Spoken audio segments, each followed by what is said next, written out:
and alternate members. Mrs. Fuente? Here. Mr. Herrick? Here. Mr. Fonzo? Here. Mr. Frothingham? Here. Mr. Peoples? Here. Mr. Parkinson? Here. All right, may we all rise and salute the flag?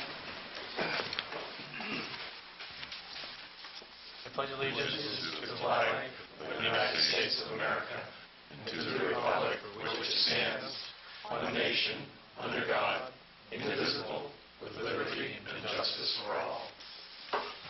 Thank you.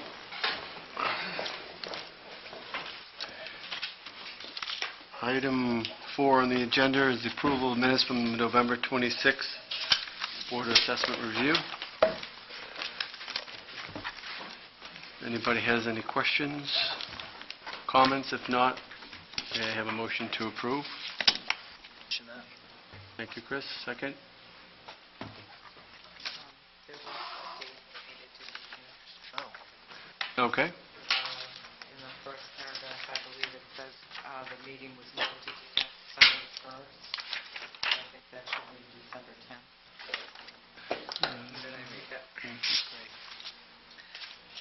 Item 5, act on a request Was from it? Attorney Schumerdine, and that should read To the 10th today. That's correct. Thank you, Kathy. Item 5, did you get that, Tracy? It should, okay, with that correction, changing December 1st to December 10th for the time for Attorney Schuberdine's client to consent to extend the time for the board to hear their appeal if it was necessary. It was till today. With that change, do I have a motion to accept? Chris, second. Kathy, all in favor? Approved. Thank you. Which brings us to the appeals to the board this evening. I would like to, maybe we could start with the board members to introduce themselves, and then we can take a moment and have the parties introduce themselves as well, so we know who everybody is here, please. So, Kathy, do you want to start us off? I'm Kathy Flanagan. Chris Herrick. Beatty? Laney Frothingham. Alex Consul. Edward Parkinson, attorney for the board. Alan Peoples, chair of the board. Russo, assistant assessor. Bill Healy, assessor. Paul Esperance, Special Deputy Assessor. Rob Crawford, counsel for the town of Scarborough. Joel Moser, counsel for the town of Scarborough. Bill Dale, attorney for 10 of the Proudston applicants. Tudor Goldsmith, I'm working with Attorney Dale. John Block, attorney for 12 of the assessors. Thank you all. A few items in regard to the process tonight. If we could, I ask that you please speak directly into the mics. I know there's like only one for a table here, so I was told that they were unidirectional, is the word for the day, and so we really need to turn it towards whoever's speaking in order for it to clearly be picked up on the mic. And this is being taped, as they all are, and video live, as these have been in recent time. The other thing is on witnesses. We ask the witnesses go to the microphone, the podium, and use that microphone over there so everybody can hear properly. Okay, so we don't run into these issues with only one mic per table.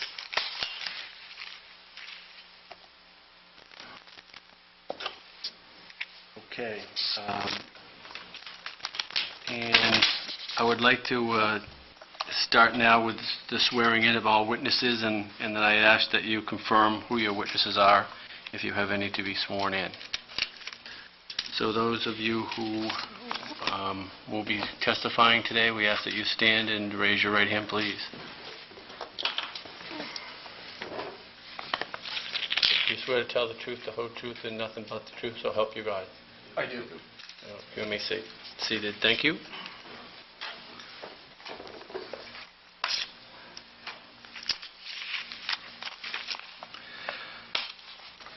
I'd like to take a moment to also just to go through the process to make sure everyone understands how this starts. I know we've been through this a number of times, but for the record, the assessor will explain the assessment or the valuation that he relied on. And then he may call any witnesses that he may have. The applicant or the applicant's representative in this case may question and cross-examine the assessor or the assessor's witnesses. And then the board, we have our opportunity to question the assessor or the assessor witnesses at that point. And I ask that any questions, and if it's any cross, that would be done through the chair, please. Then the applicant's representative,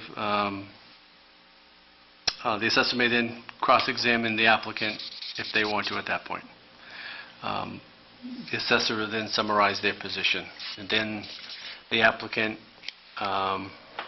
will also summarize their position after they go, and we have reversed the process. And then at final, after everything is, the deliberations follow that when we get to those, and after we close the hearing. Okay, so at that, I would like to start with this appeal of Attorney Block and Attorney Dales on the Prouts Neck waterfront appeals, and I'll turn it over to Rob.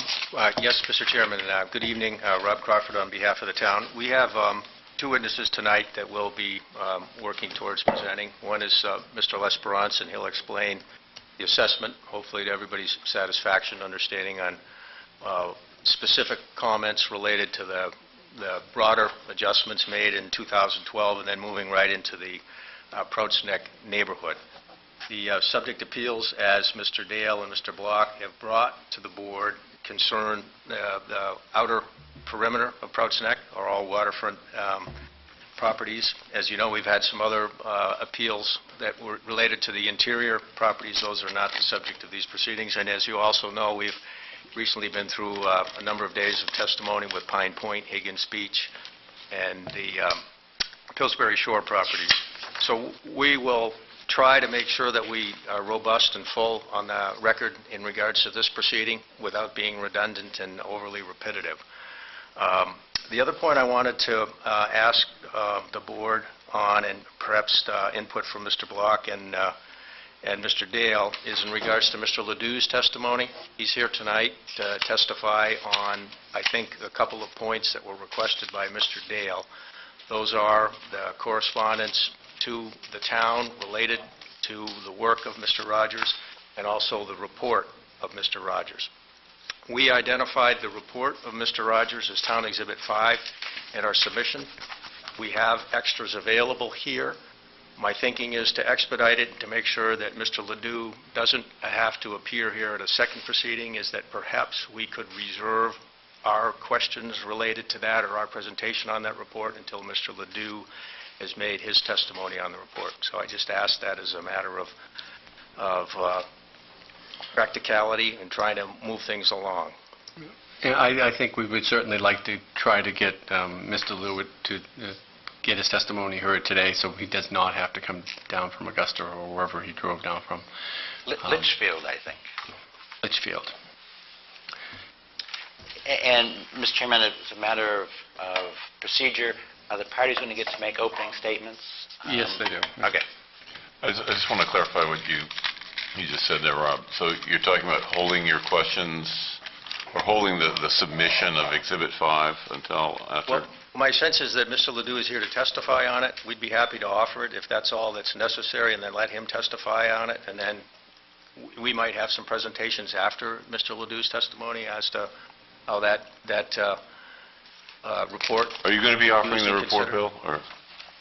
In our exhibit book, our last exhibit, number 20, I think it is Mr. Ledoux's single one-page letter. The report that goes with it is 20 pages by his assistant, Mr. Rogers.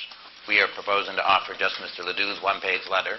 He's here and I'm going to examine him about that. Both, okay. So you'd anticipate examining him and then you cross-examining him?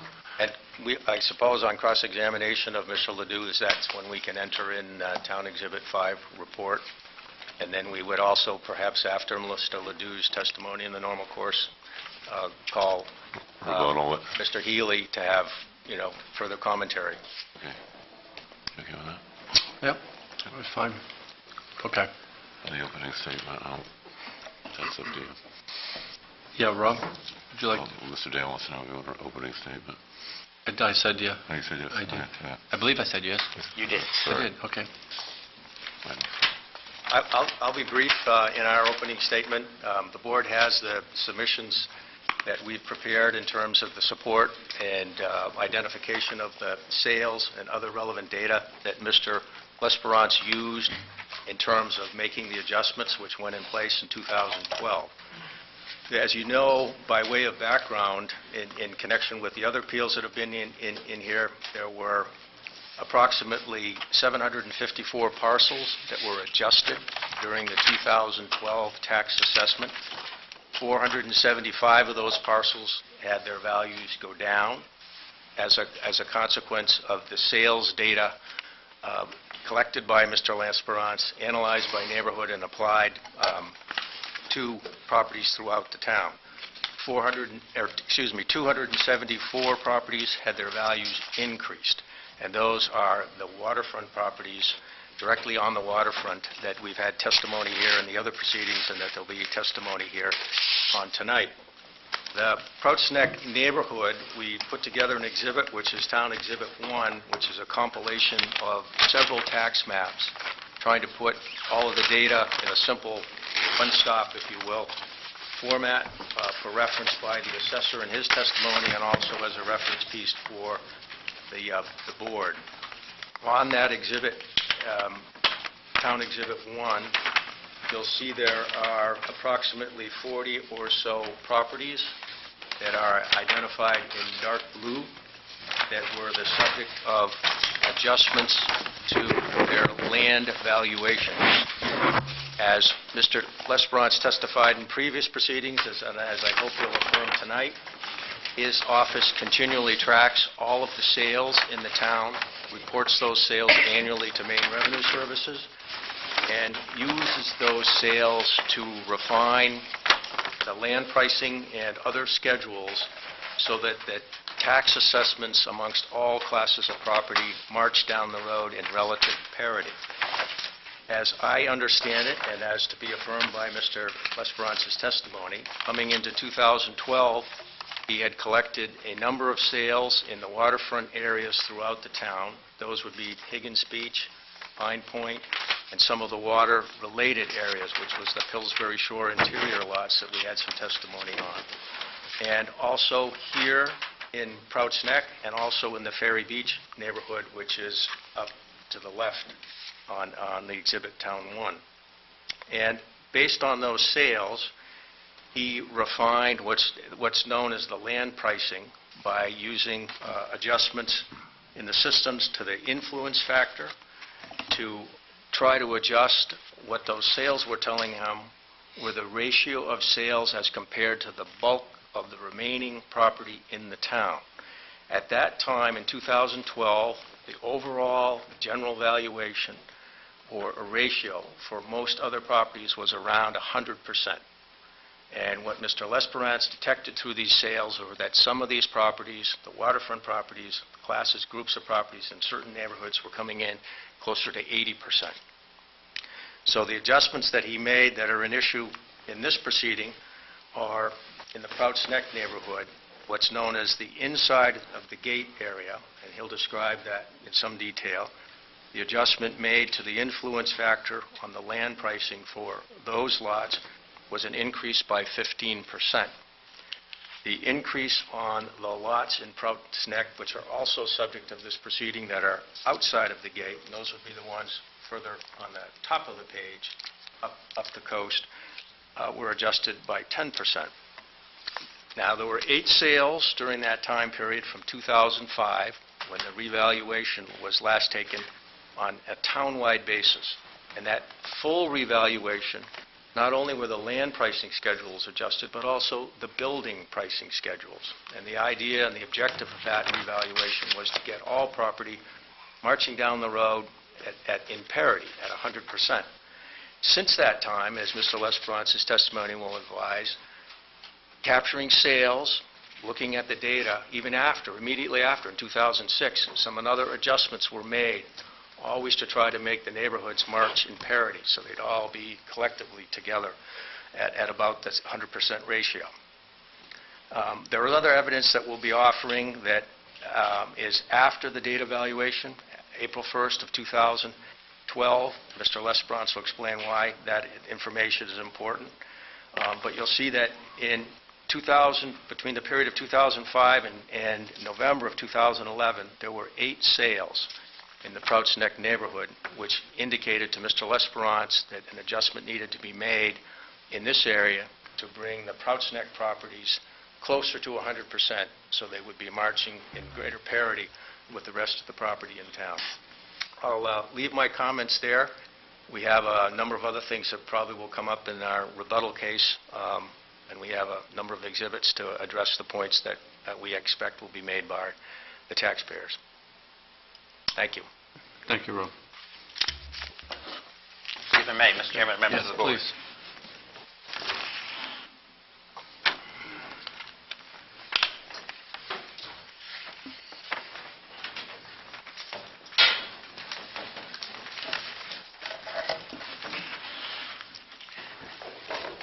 Good evening, everybody. I'm Bill Dale. Can you all hear me well enough with this lapel mic? Yes. I'm Bill Dale. I'm the lawyer for 10 of the Prouts Neck property owners. With me at council table is a law partner, Tudor Goldsmith, who may be testifying because she did some legwork. You understand how that works. And John Block, who's the attorney for 12 of the other folks. This is our opening statement. This case, we believe, unlike the cases you've heard before, is about unjust discrimination. As you know, real property tax law in Maine is governed by state law, not local law. And pursuant to state law, one of the bases to find or to grant abatements is if you find that there is unjust discrimination.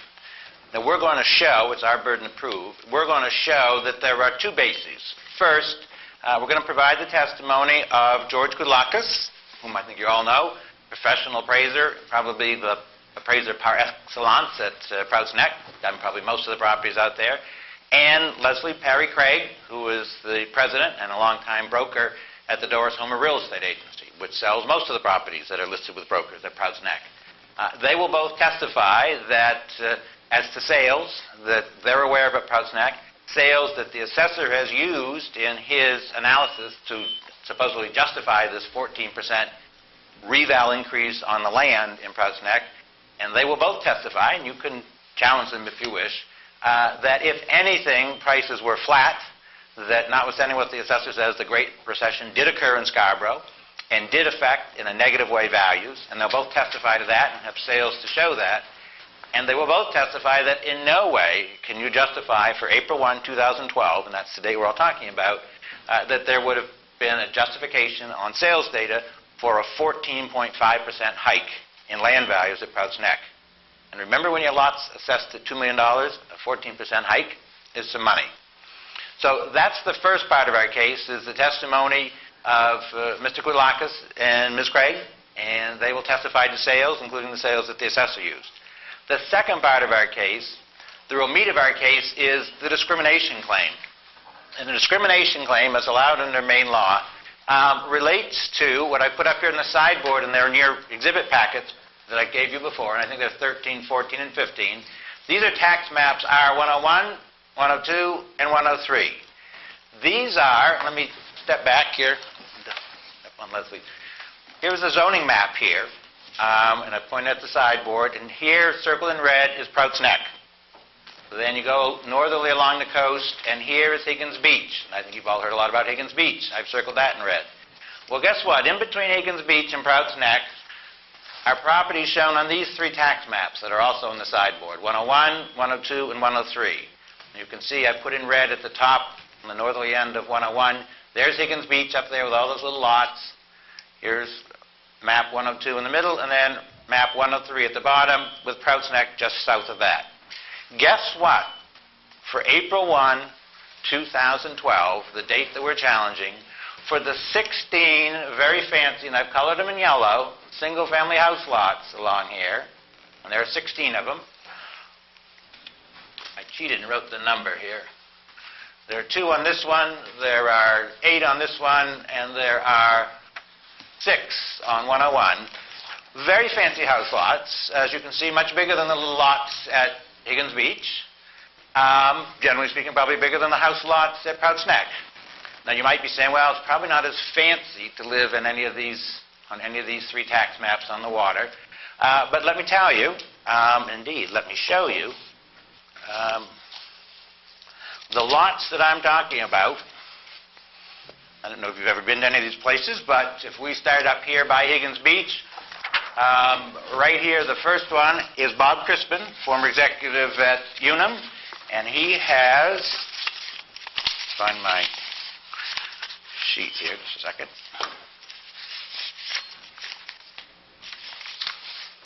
These 2 exhibits, Bill? Yeah.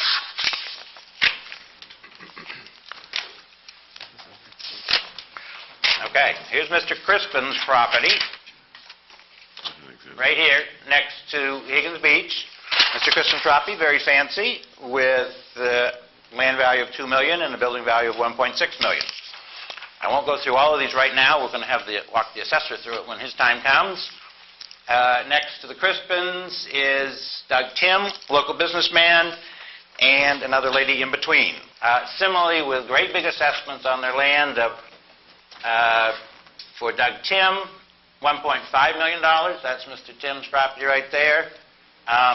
Next, we come down to, and this is a picture of Mr. Tim's property, so you can appreciate that his house is assessed at $1 million.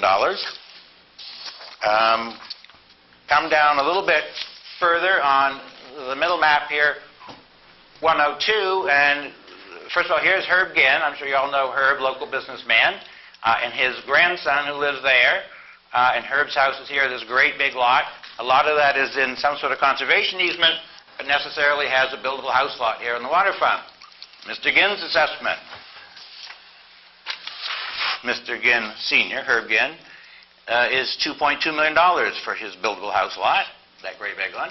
And next to him, his grandson, Clifford Ginn, $2 million on his house lot. And again, as you can see, $1 million houses and $1 million assessments. And then finally, we come down to here on map 103, and those 2 little house lots there similarly have $1 million, $1.5 million assessments on them.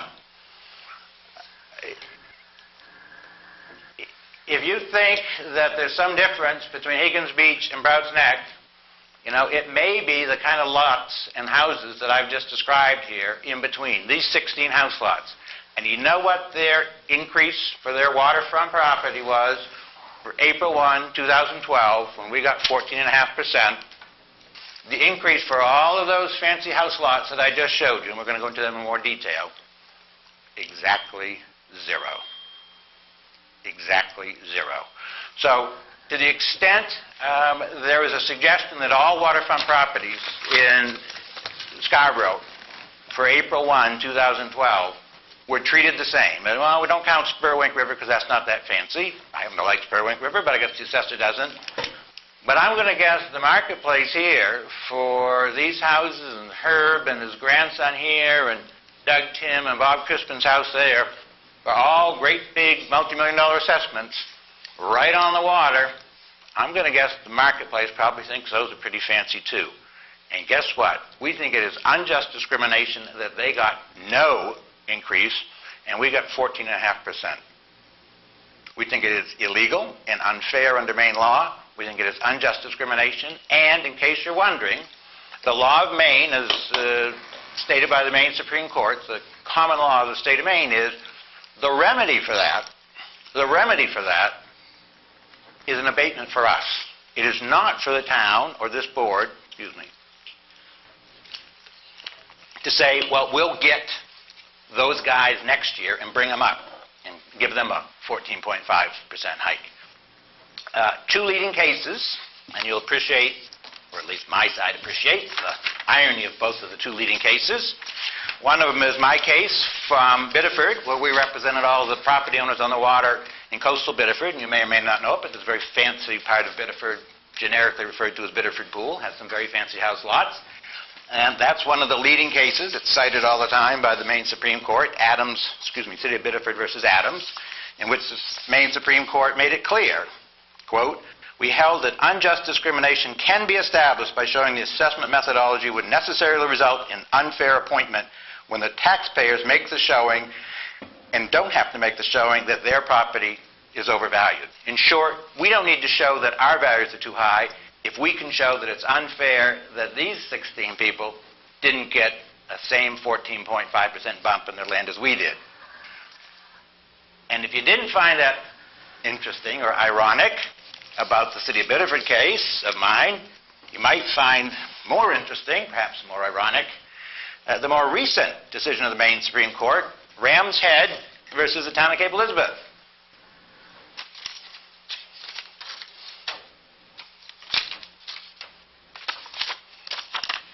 I put this little sticker here on my tax map. Actually, I'll put the pin in too.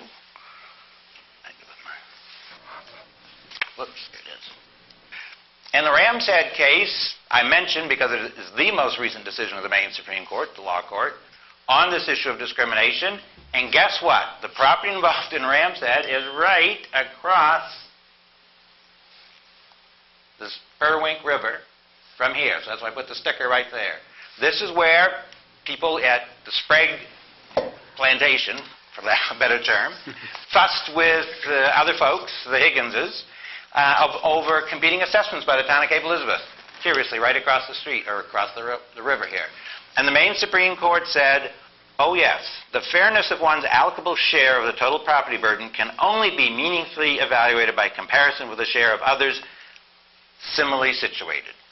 And the remedy, the Maine Supreme Court said in the Rams Head case, right across the river here, was an abatement for the Higginses, who were the challengers there, whereas the Cape Elizabeth Board of Assessment Review said, you know what, we'll just have the assessor fix it next year. And the Maine Supreme Court said, no, you won't. The relief that the law requires, and the Maine Supreme Court cited a couple of U.S. Supreme Court decisions, is an abatement and money paid back to the Higginses who challenged here in the Rams Head case. So, in a nutshell, that's our case. Unjust discrimination, the law allows it. It's state law, but the law allows it. Ms. Koudlakas and Ms. Craig are going to tell you about sales, and they're going to tell you that 12% hike at that time was ridiculous. And we're going to walk the assessor through every one of these assessments right here. Whoops, John.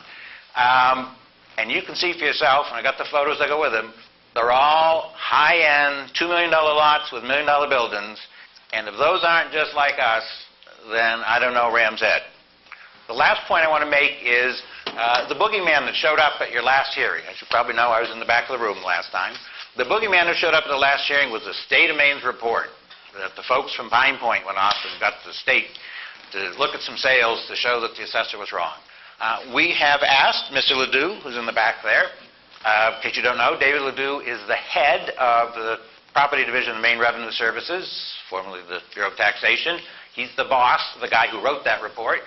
David is the guy for the state of Maine, and he wrote the one-page letter that's in my exhibit book, and it's our Exhibit 21 here. I'm going to ask Mr. Ledoux about that letter and about that report, because I thought there was, my sense from listening to you all at the Pine Point Matters was, gosh, it looked like the Great White Father had spoken. This is all okay. I'm going to have Mr. Ledoux, I'm going to examine Mr. Ledoux about that letter and about that report. And I think disabuse you, to the extent any of you thought the Great White Father had spoken, that that's not really what that says. With that, we think the testimony of Ms. Craig and Mr. Koudlakas, the unfairness of these obviously similar properties here around Kirkwood Road and Marion Jordan Drive, and the de-emphasizing the state report will show that we're entitled to the abatement that we've requested, the full 14.5% on our land valuations. Thank you. Thank you very much.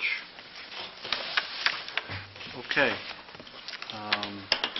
Mr. Crawford. We will call Mr. L'Esperance. Thank you. Yeah, I think you will. You'd like him at the podium, right? Yes, I would.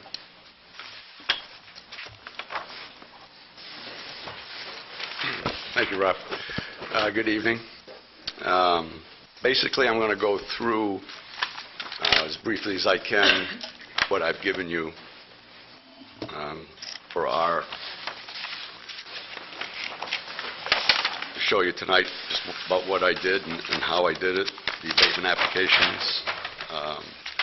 The first thing is... Paul, just a few points that we have a different panel sitting in this proceeding, and so I wanted you just to comment a little bit about your background so that the two new members Okay. here...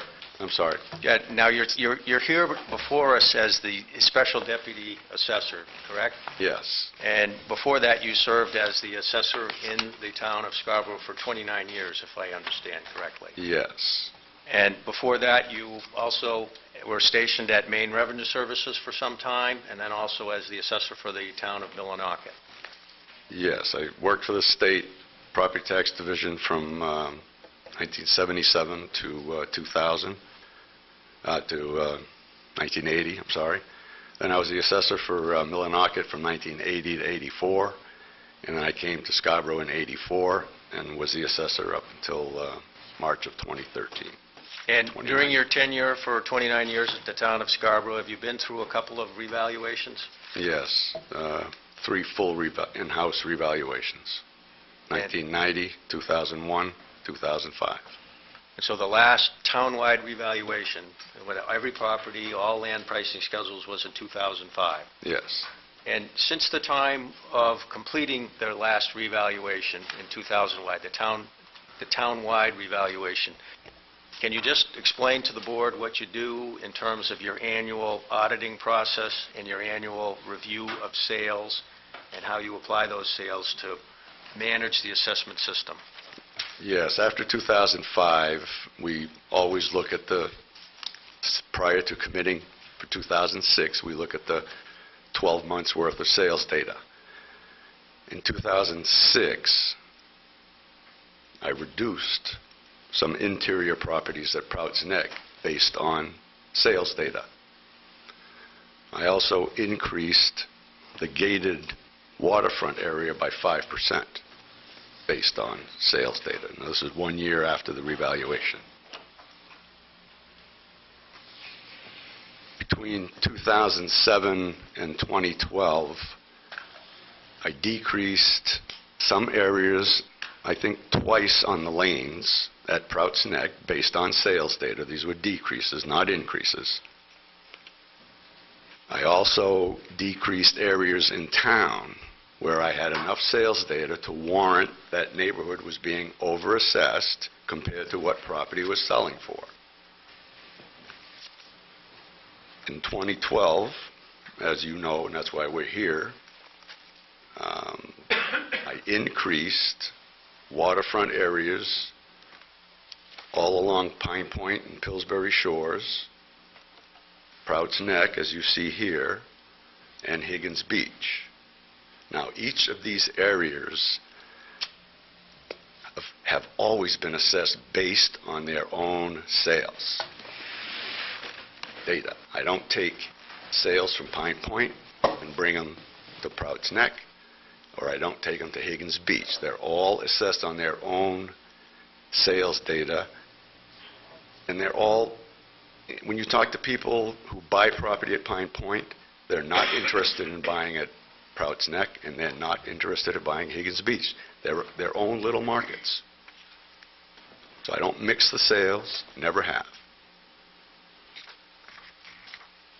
And having, over the years, I was very patient, and you'll see from the sales analysis that the very first sale, very first waterfront sale at Prouts Neck was in 2006. It was a vacant lot that sold for $4 million with a 2000, this was 1 year after the revaluation, with an assessment of about $2.5 million. I didn't change any values. I waited until I had more sales. By 2012, in my opinion, I had 8 waterfront sales. And we're talking about waterfront properties, not interior properties. And out of those 8 waterfront sales, there's maybe one that sold for 2% less than the assessment. So there's no great recession when it comes to waterfront property. Interior might be a different story, but we're not here to discuss interior, just waterfront. Mr. Lesperance, so you make a distinction between sales of properties directly on the waterfront in neighborhoods. That's the way you collect your sales and analyze them? Yes. Now, Mr. Dale has pointed to some other areas further north from the Yes. Prouts Neck. Do you consider that to be the same neighborhood? It's not Prouts Neck, no. Is there something unique about Prouts Neck? Yes. Most land is worth far more than anything that ever sold and anything that Mr. Dale has colored in yellow. And there are no sales in anything that he has colored in yellow in the last probably 7 years, which is probably the reason why there were no increases. And then that part of that too, well, since he brought up Mr. Ginn's grandson, that lot was part of Mr. Ginn's lot prior to, I believe 2012 was the first time I assessed it. And he was assessed for $2 million. In 2011, that was probably assessed as excess acreage to Mr. Ginn, because he had bought that lot about 20 years ago from Mr. Cole, Reverend Cole, who owned the Cole farm, and he broke out that 2-acre lot, full well knowing that Herb Ginn was going to buy it for $650,000, because he didn't want anybody building there. And it got rolled into Herb's lot. That particular parcel must have been appraised at least 5 times while it was being constructed, and the appraisers were having trouble coming up with my assessment because they didn't have any sales. There are no sales. I assessed it as I assessed all the waterfront lots in that area, but nothing has sold in the last 6 or 7 years. Also, the big white area, as you're heading away from Higgins Beach, that's Piper Shores. All those waterfront owners were not happy when that was approved. Some considered coming to me to get abatements, because now all of a sudden they have this monstrous building there. Now, they never did, but they weren't happy with Piper Shores. But that's in there as part of that location. Now, turning your attention back to what's been identified in this proceeding as Town Exhibit 1, Mr. Lesperance, can you just tell us how you put this together and what you've intended to show on Town Exhibit 1? Yes. Okay. Town Exhibit 1, as you see in blue, that is all the waterfront at Prouts Neck that was that was increased. The gated area, which is from here to here, those were increased 15%. The land was increased by 15%. As you go here, heading towards Higgins Beach and the lanes, those properties were increased by 10%. Now, you see a few that aren't in blue. This particular one, I believe, is Mrs. Webster, That's Lot 16. Lot 16. Is that a subject of the appeal proceedings before us It tonight? is subject to the appeal, but the value didn't change. I coded it, it didn't accept it, we didn't catch it till after billing. Mr. Chairman, as a point of order, and Mr. Lesperance and I have discussed this, because that lady's assessment didn't go out, we're not obviously going to appeal her. I thought we made that clear, But you that had, one didn't go out, so it's, but it's still in your 10, I believe. no, No? that would be 11. Okay. So there's 22 total, not 21. My group would be 10 plus 1, Mrs. Webster would be 11, but as Paul said, he didn't increase it, so it's kind of different, so we have withdrawn. Okay. Well, I didn't know that, because he did make me deny it. I didn't know he withdrew it, so Okay. I'm so just it's finding that withdrawn. out now. Okay. She didn't go out. Okay, she didn't go Lot up. 16, right. Now, over here, I think,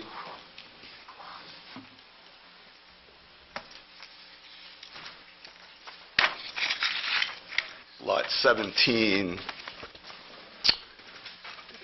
didn't increase because it's a lot that's in conservation, can't be built on. So I didn't increase it. The lot next to that, which is 22, is owned by the Prouts Neck Association. That's the bathhouse. I didn't increase that either. Those are all little changing cabins, and so that didn't increase. Then we get to over here, you've got one lot is a 5-foot view corridor owned by the person on the interior. I didn't increase that. The lot next to it is it's about 60 feet wide. It's owned by the abutter. I didn't increase that one because I thought that I got almost $2 million on it, and I figured that was enough. What lot's that, Paul? Is that lot 40, Paul?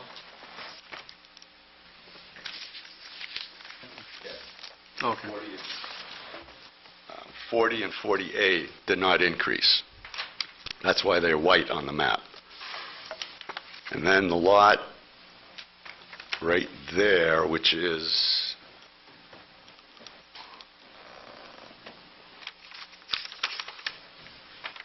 lot 45, that's a waterfront lot that is owned by the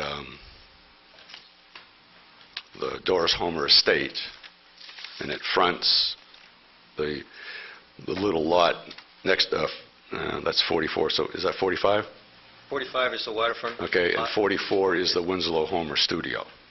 So this lot fronts the Winslow Homer studio.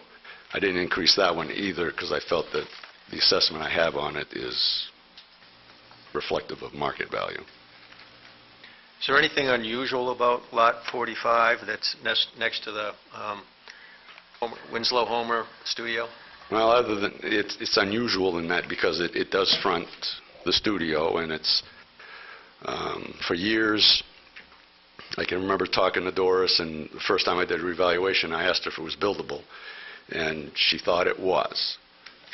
And I assessed it like I did all the other lots, but I gave it a little more obsolescence because of its location.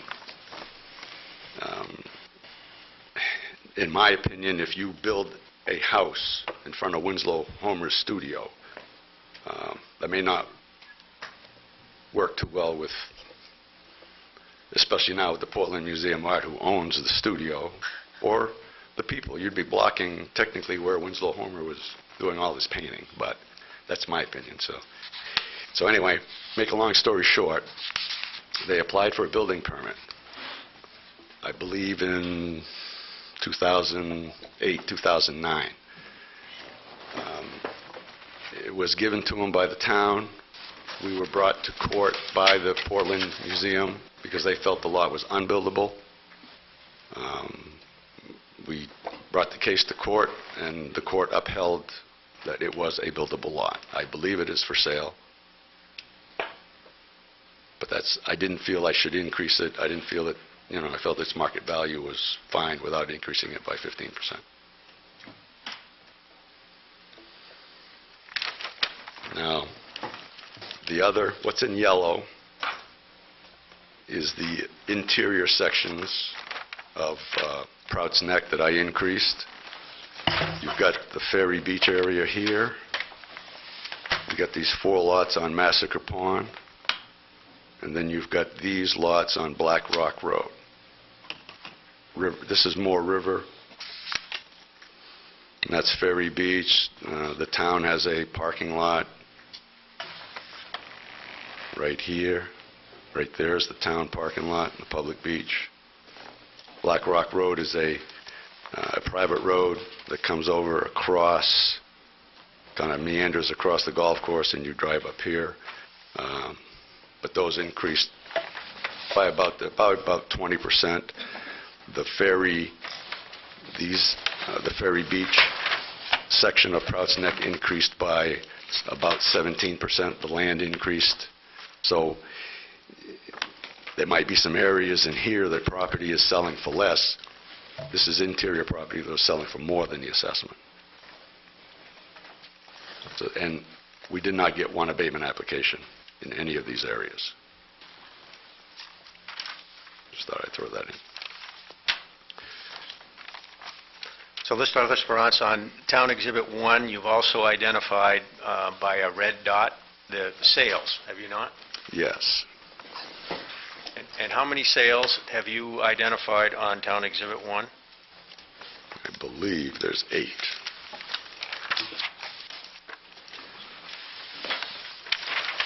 Between October of 2005 through November of 2011. Excuse me, Mr. Chairman. Rob, I have packet of materials I got from the clerk's office. I have a document that looks like this. It's labeled T4A. Correct. Yes. Just so everybody's on the same page. T4A is what you're calling Town Exhibit 1 tonight. No. Town Exhibit 1 is the map. We're sort of setting the stage, but we're headed in that direction. Okay. Thank you, Bill. Yep. Thank you. I'll use your prompt.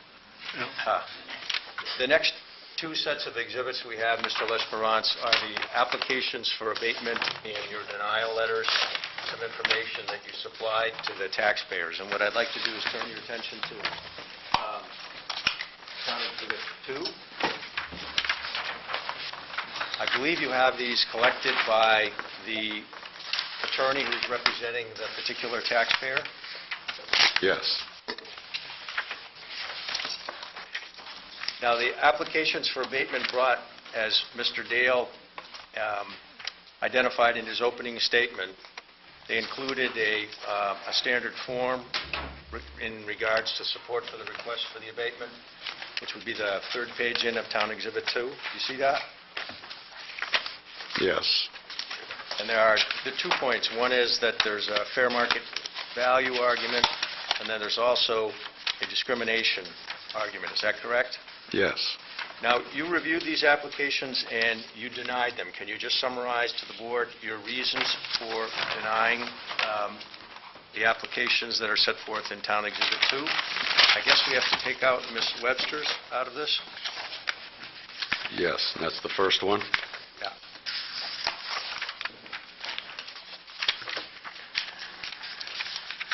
So basically with Mr. Dale's abatement applications,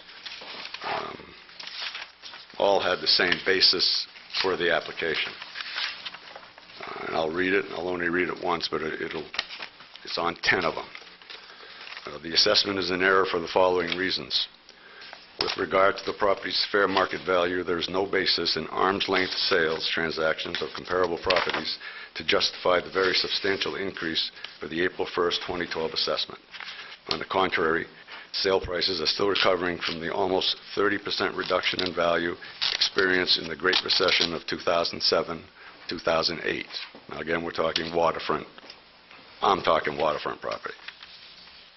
B, with regard to the equity of the property's selective increase assessment of 14.3% in its land value component, there is no basis in arm's length sales transactions of comparable properties to justify that very substantial increase for the April 1st, 2012 assessment. Further increasing the land value component of only those properties directly on the water amounts to legally impermissible discrimination against that class of properties without adequate sales data to support the same. Now, needless to say, as you can read from my response, the abatement was denied. I felt that we had enough sales data. We'll show it to you, and then you can make your decision as to whether the assessment increases were justified or not. Turning your attention, Mr. Lesperance, to Town Exhibit 3. I'll represent this as the collection of the abatement requests and your denial communications to those taxpayers represented by Attorney Block. Is that correct? Yes.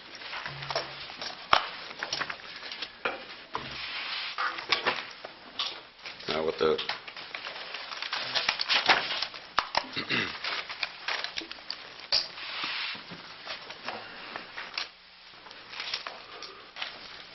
You're ready for me to keep going? Yes. Okay, with Attorney Block, most of his requests, and we'll go with the first one, which is U1715, 29 Massacre Lane. Most of his requests ask for a specific amount.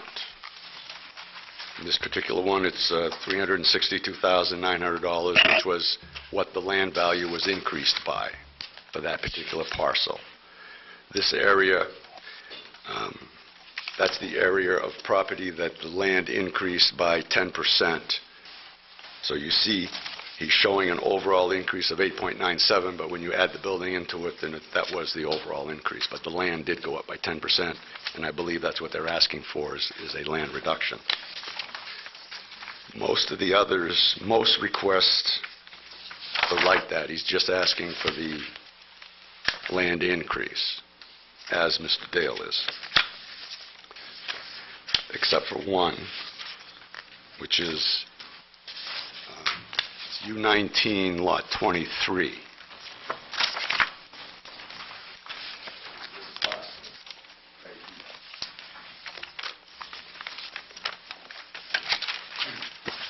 That is a parcel that's sold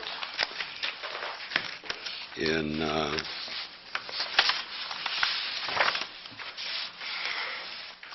it's sold in November of 2010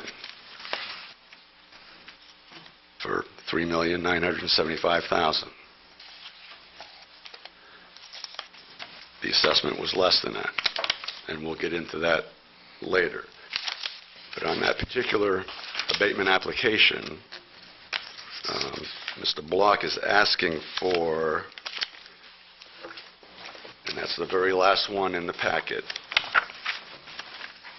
he's requesting an abatement of $1,080,500. The land went up about $500,000.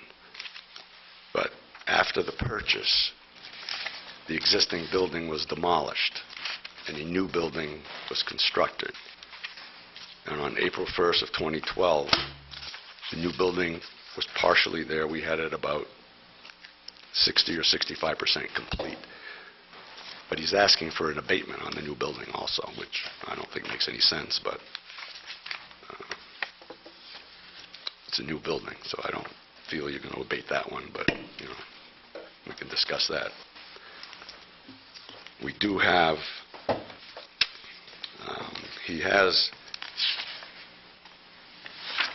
he's representing Briarwoods, which is U19.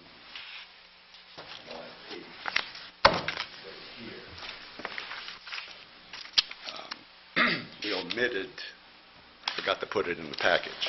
We are going to distribute that abatement application and denial. We'll give it to you now, but it becomes part of Attorney Block's package. As it turns out, out of, I guess we're looking at, how many? 22? That's the only one that had an appraisal out of the 22. And you'll see on the abatement application, they reference the appraisal, and the appraisal is within 5% of the 2012 assessment.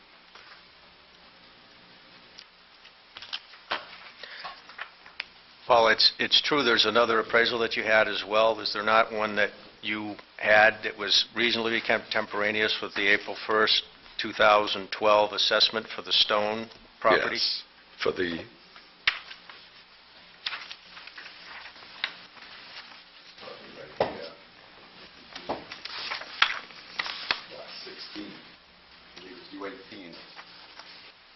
U18 lot 16. The reason I've got an appraisal on that one was the abutting lot, which is lot 17, owned by the same family, was put into conservation. And they had an appraisal done by Landvest, appraising the land before and after to show what the market value was as a viable lot and what it was as a conserved lot. And that was a Landvest appraisal, which we will be giving you. And the appraised value was right in line with the assessment for Mary Ann Stone's lot, which is another one that is represented by Jonathan Block. I didn't get that appraisal from Jonathan Block. I got it from the owner. Excuse me, is that 16 or 17 that you were talking about? Was 17 put into land conservation or 16? 17 is in conservation. All right. And but the But appraisal they was on, appraised both lots. appraisal was on 17 or both? Both, Before and after? yes. Okay. We'll have that in just a minute, Mr. Chair. Yeah, I just so- was confused. Okay. I didn't Yeah. want to. Mr. Lesperance, what I'd like to do now, since we've been introduced to the generalities and your rationale for denying the abatement, is one more question on Town Exhibit 3.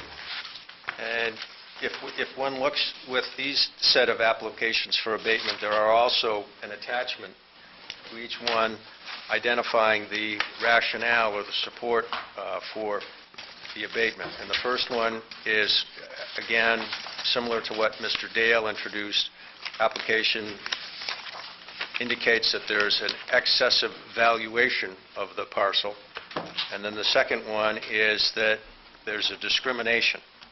And I'd like to have you look at the second paragraph related to the discrimination claim that's been advanced in paragraph 2 of attachment A to the applications for abatement. Yes, You see it? yes. And in the middle there, it gives as the reasoning of the discrimination that my property value was increased by 8.9%, while several nearby non-waterfront properties were not increased at all. Yes, and the reason that the interior properties weren't increased was because I didn't have any sales to warrant an increase. I even had some abatement applications to decrease them. And one in particular, if you look at, and this again, here,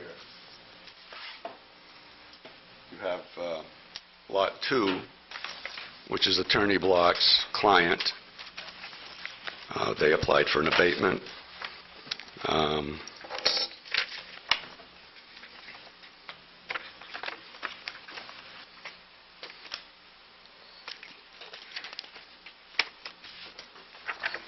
U19 Lot 2. The reason, and that one I met with the taxpayer in October, and they left. Mr. and Mrs. Sprague, I've known them for close to 29 years now. And then he called me the day or two later, and he said that he realized that I was over-assessing his lot. I was assessing him for more land than he owned. So he brought the survey in, and we made the correction, and I abated the lot. Then I got the abatement application. Now, with this particular application,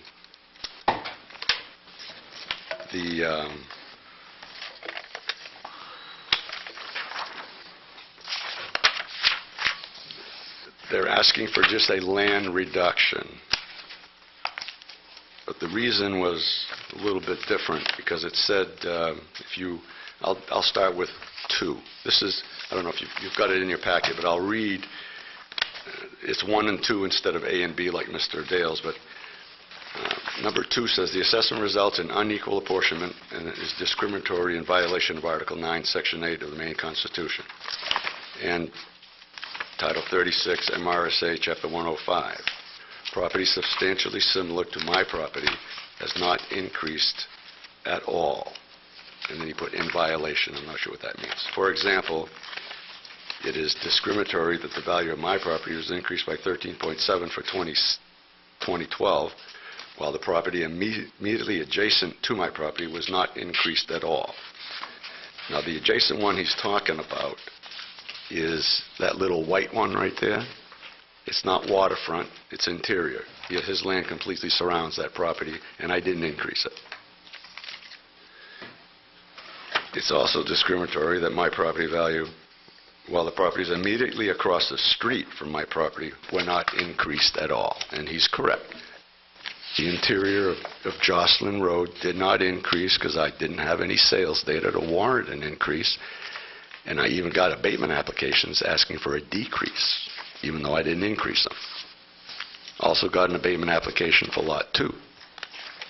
Didn't increase, but I got abatement applications because they wanted it decreased. So it's like I'm being accused of discrimination for increasing something, and then I'm being accused for discrimination for not decreasing something. All in the same. So that one was a little different. Other than that, the rest were pretty much just, and as was Mr. Sprague's, but it's just his reasoning in that because I didn't increase the interior ones, I should not have increased the waterfront ones, but honest to God, I've had no sales data to warrant an increase on the interior. The interior has been decreasing, except for Ferry Beach.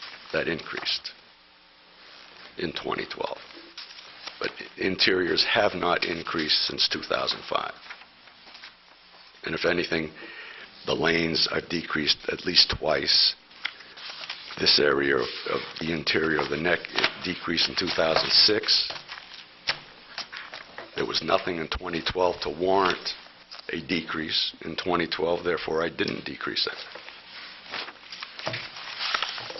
Well, what I'd like to do now is turn your attention to Town Exhibit 4, and we have two summaries there, Town Exhibit 4A and 4B. And if you could, just tell us how these exhibits tie to Town Exhibit 1 so we can find them on the face of the map, and how you use this information in your adjustment process. Now, 4A is Prouts Neck waterfront sales from October to 2005 through November of 2011. Now, in any revaluation that I've done for the town, interior and waterfront are always two different areas. You don't use one sale on the interior to value waterfront, and you don't use waterfront sales to value the interior. And that goes for all the beaches because they're two different markets. As you can see, the very first sale, the sales range from October the 5th to November the 11th. The ratios range from 65 to 102 when you compare them to the 2011 assessment. When you compare them to the 2012 assessment, the ratios range from 73 to 112. Now, particularly 9 Seal Rock Drive, it's at 112. It's got a brand new building in 2012 that it didn't have in 2007. It was a knockdown. They paid $3.9 million, but they knocked the building down.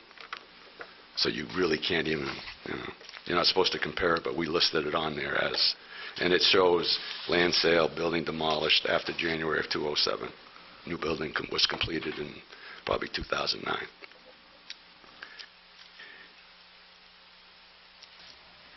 Some of these sales, well, and we'll find out based on their opinion, aren't valid, and we'll have that discussion when the time comes. In my opinion, they're all usable. Some, I can't get to some because they paid way more than the assessment. But it was a willing buyer and a willing seller. Those are going to come in much lower. The biggest one is U19 6 and 6A, sold in November of 2011 for $5,875,000. The assessment was $4,443,000. Big difference. The biggest one was in October of 2005, sold for $6 million. Because the buyer told the broker, I want this house, and offer them $6 million. Of course, they sold it. And as you can see, I'm not really using it. The assessment's at around 4.4. So we take those sales with a grain of salt. If we took them, all these land values would be much, much higher.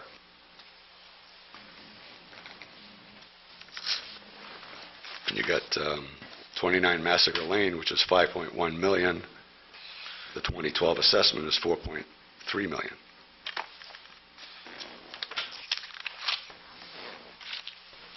These are all sales. And then you've got, even when we go to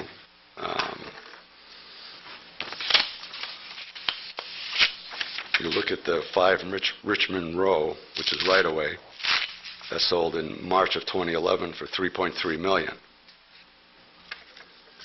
It sold in 2007 for $3.3 million. So 4 years later, it sold for the same. So, Paul, what you've done now is you've gone from 4A, which is the listing of your 8 sales that you found in the Prouts Neck waterfront neighborhood that you cataloged and studied in 2011, and then looked again after you made your adjustments in 2012. And the ratios went from 82% overall, 2011, to 92% overall in 2012. Yes. In your mind, is that an improvement? Yes. Because I think I testified in previous hearings that you try to be conservative. And I felt a 15% increase was being conservative looking at these numbers. If I'd have gone to 25%, then chances are my ratio would have probably been at 100%. But I was comfortable being at 92%. At least I was getting closer to the residential in town, which was at 100%, for the most part. Well, Paul, let's go now to Town 4B and tell us what that exhibit shows us. And then there's 2 parts. There's the upper part, which is labeled as Prouts Neck waterfront sales October 2005 through October 2013, and then some information below entitled Resales of Waterfront Properties.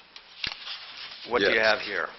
Okay, what we have here, we've added a few sales after April 1st, which is always a test to what you do, because everything you do is as of April 1st of 2012. In this case, it was April 1st of 2012. So we're looking at sales after April 1st of 2012 to see how they compare to this new assessment that I did on April 1st. And any sale after April 1st of 2012, they're still selling for more than the assessments. So if we go down into T4B, the first sale that we find that took place after the date of valuation, April 1st, 2012, is the one for 2 Jocelyn Road. Is that correct? Yes, U19 Lot 1. And that sold on June of 2006. And that was a brokered sale. And it was my understanding that 3 people were bidding on it in 2006. And the high bid was $4 million. And you're looking at T4A for that information? T4B, Okay. T4B down at the lower part, down at the correct? low, the resales of waterfront properties. All right. You can also find that same 2 Jocelyn Road sale for June 2006 up on T4A, Yes. right? Yes. Showing you an assessment. The 2011 assessment was $3,056,000. And it increased to $3,538,700 for 2012. Came in at a 90% ratio. If Well, actually, you came in at a 76 on the old one, 88, based on the $4 million sale. The new value, now we're back to T4A. That's the first time you see that sale in 2006. U19, Lot 1, 2 Jocelyn Road. Okay. When you go to T4B, you go to the resales of waterfront properties. There have been 2 resales in the last, between '06 and October of 2013. In August of '07, like I testified earlier, U18 2403 5 Richmond Row sold for $3.3 million. In March of 2011, it sold again for $3.3 million. Didn't sell for less, didn't sell for more. U19-1. As you'll hear from different people, 2006 was the peak of the market. That sold for $4 million. It just resold in October of 2013 for $3.9 million. It's within 2% of the assessment, 2% of the previous sale price. Still, the assessment is well below what that sold for. So when you look at waterfront property, it is not selling for less. Was not selling for less than the 2005 assessment, because you got to remember, the last time property was revalued in Scarborough was in 2005. And that's what I adjusted, a 2005 number to 2012, based on this sales data. Not interior sales, not Higgins Beach sales, and not Pine Point sales. Prout's Neck sales, because if you're looking for waterfront at Prout's Neck, that's what you're going to pay. You're not going to go to those yellow dots, because they won't sell it to you for those prices. I'm talking those yellow dots over there. It's a whole different market. Not comparable to anything at Prout's Neck. Mr. Lesperance, can I ask you just why you focused in on these resales of waterfront properties? Why are these resales important to assessors and appraisers? Well, they measure, because I've been hearing about this Great Recession, and the resales don't show a Great Recession. The sales don't show a Great Recession, because you got to remember, the assessment date is 2005. There are some interior properties that I've decreased. They probably suffered from the Great Recession, and those assessments were decreased. But waterfront did not suffer from any Great Recession, based on any sales data that I'm looking at. Now, going back to 4A and 4B, 4B includes 3 post-4/1/12 sales, correct? Yes. And those would be the October 13th sale of 2 Jocelyn, is it the October 12th sale of 34 Sacarapa, and the November 12th sale of 35 Winslow Homer. Is that right? Yes. And the ratio difference by including those sales, this is comparing 4A to 4B, is in 4A, the assessment to sales ratio as compared to the April 1st, 2011 assessment is what? For 4B? And 4A, your assessment ratio overall, based on your sample. As of April 1st, 2011, was 82%. And then as you included these other sales down below, it changed it by 1% to 83%, correct? Correct. Then the same, looking at April 1st of 2012 assessment ratio, on the top, on 4A, 92%, changed to 93% on 4B. Correct.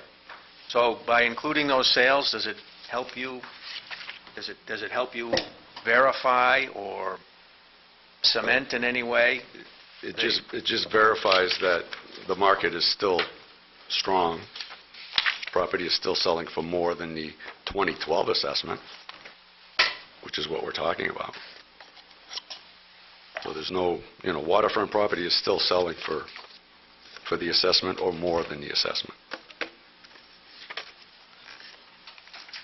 So it's clear to the board the sales that you relied on in making the adjustments to the Prouts Neck neighborhood are on T4A, is that correct? Yes. And T4B is your test? Yes.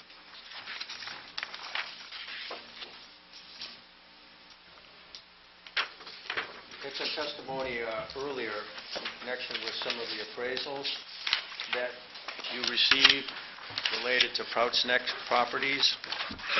Do you recall that, Mr. Lesperance? Yes.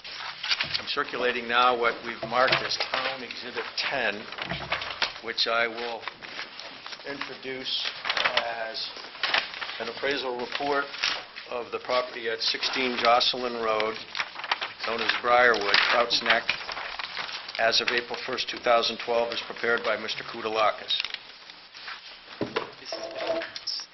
Yes.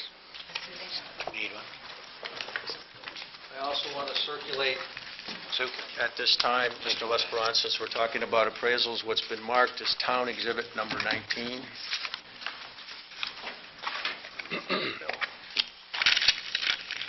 And I'll characterize this one or identify it for purposes of this proceeding as a summary appraisal report of a conservation easement, 14 and 15 Harmon Street, Scarborough, Maine, effective date evaluation December 30th, 2011. And this would be for the parcel, I think, identified earlier in their testimony as number 16, and that would be up on, if I'm correct on that, yep, 17 or 18, up in the book. Is that correct? Yes. I need a copy of that also.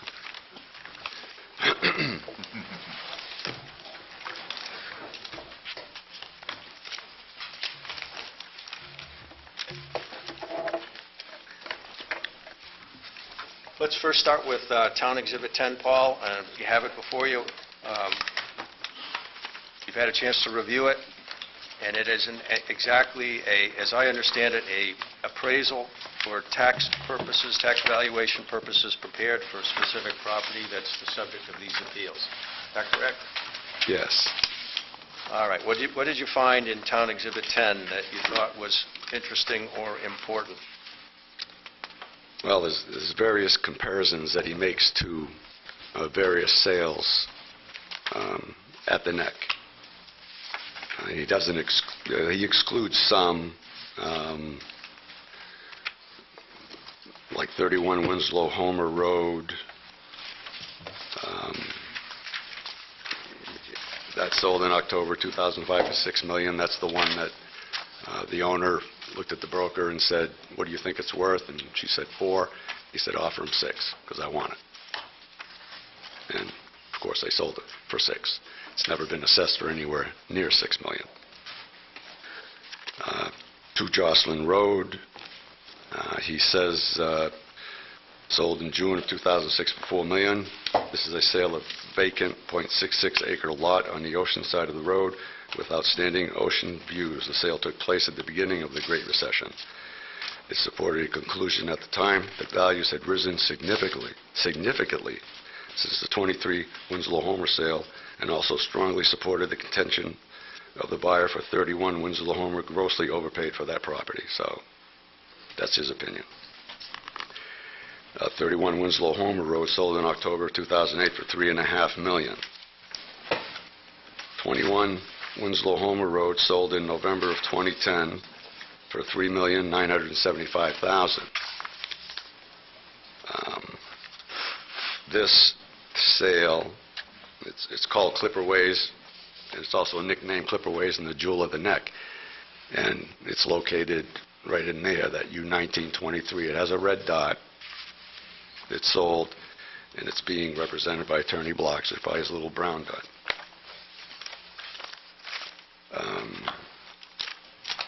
In this, he states, his last sentence, this makes the purchase essentially a land sale, and is consistent with the price paid for 2 Jocelyn Road at the beginning of the Great Recession.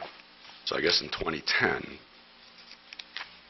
I'm sorry, I don't know if I call that the Great Recession. So I guess in 2010, the recession was over because he paid, comparable to that. It's a land sale, $4 million. The next paragraph, he talks about 5 Richmond Row. He doesn't exclude it. Doesn't say it wasn't an arm's length sale. He said that the sale appears consistent with the other sales data here, but the purchase reportedly involved a party that had previously owned the lot, and the sale took place privately without open exposure to the market. I'm sure we're going to hear about that. But I do believe they were a willing buyer and a willing seller. Maybe we'll hear differently. I don't know. We'll see. He talks about Bohemia Way and that, he paid too much for it. I guess I agree, because the assessment was 4.4 and he paid 5.8, and he's since replaced 2 of the 3 buildings, and the 3rd building he can't use because the previous owner has a life estate in it. That's the Goodell property. To arrive at his $4,250,000, that's what he says is the value of 16 Jocelyn Road. The assessment is approximately $4.4 million. So this appraisal is within 5% of the 2012 assessment. But to arrive at that $4,250,000, he took Clipperways, and he took the sale price and compared it to the assessment. And Mr. Lesperance, this is on the next page below the portion that's marked at the top, analysis, Yes. down towards the bottom of the page. Yeah, the last sentence. Last sentence or paragraph? The last paragraph starts with, tax assessments are not generally reliable indicators of market value, but all of the sales cited in this report had sale prices that exceeded their tax assessments at time of sale. So here's the appraiser telling you what I've been telling you. Everything is selling for more than the assessment. He wrote this. I didn't write it. So what he did, he took that assessment, compared it to the selling price, and he said that was a 93% ratio. Meaning the Goodell property? No, the Gould property, to come up with a Gould property. 93% ratio. Then he took that ratio and took it to the Honeywell property, which is Briarwoods, and took their assessment, divided it by 0.93 to come up with $4,250,000. I've never seen this before in any appraisal. He full well knows that that sale was a land sale. That building was gone. When he did this appraisal, that building was gone. I took it as a land sale. So then what you do, you take the land value, compare it to the selling price, and the ratio is 84%. It's not 93%. And he states in this appraisal that he knew the building was coming down, but he took the 93% ratio. If you take the 84% ratio and bring it over to that assessment, it brings it into about $4.7 million, with an assessment of a new assessment of 4.4. So it brings it in at about 95%, not 105%, as he's indicating in this appraisal. And if we wanted to find that 84%, Mr. Lesperance, we could find that on T4A for the map 19, lot 23, correct? Yes, because we took the building out So when you're looking at T4A for 23 Winslow Homer Road, you're looking at just land assessments with a ratio of 84% within that study. And technically, that's really the only appraisal out of the 20 that I received, except for, and I'll discuss the land vest one next, but this is the only one I received. And if you look at the abatement application, when I got the abatement, they cited the appraisal, but they didn't give it to me. But I did the math, and it was within 5%, but I called the taxpayer, and I said, I'd like to see this appraisal. And he said, well, I'm in Florida right now. When I get back, I'll bring it to you. Well, I didn't get it. I didn't get it until this was delivered to you as part of Attorney Block's application on behalf of Briarwoods to the board, which was in June, I believe in June of the summer. I never got it. Okay, are you done? Pardon me? You done on that one? I wanted to call your attention to a little bit further up on that same page. There's a reference there to the Richmond Row, 5 Richmond Row. You see that? It's the third paragraph down. No.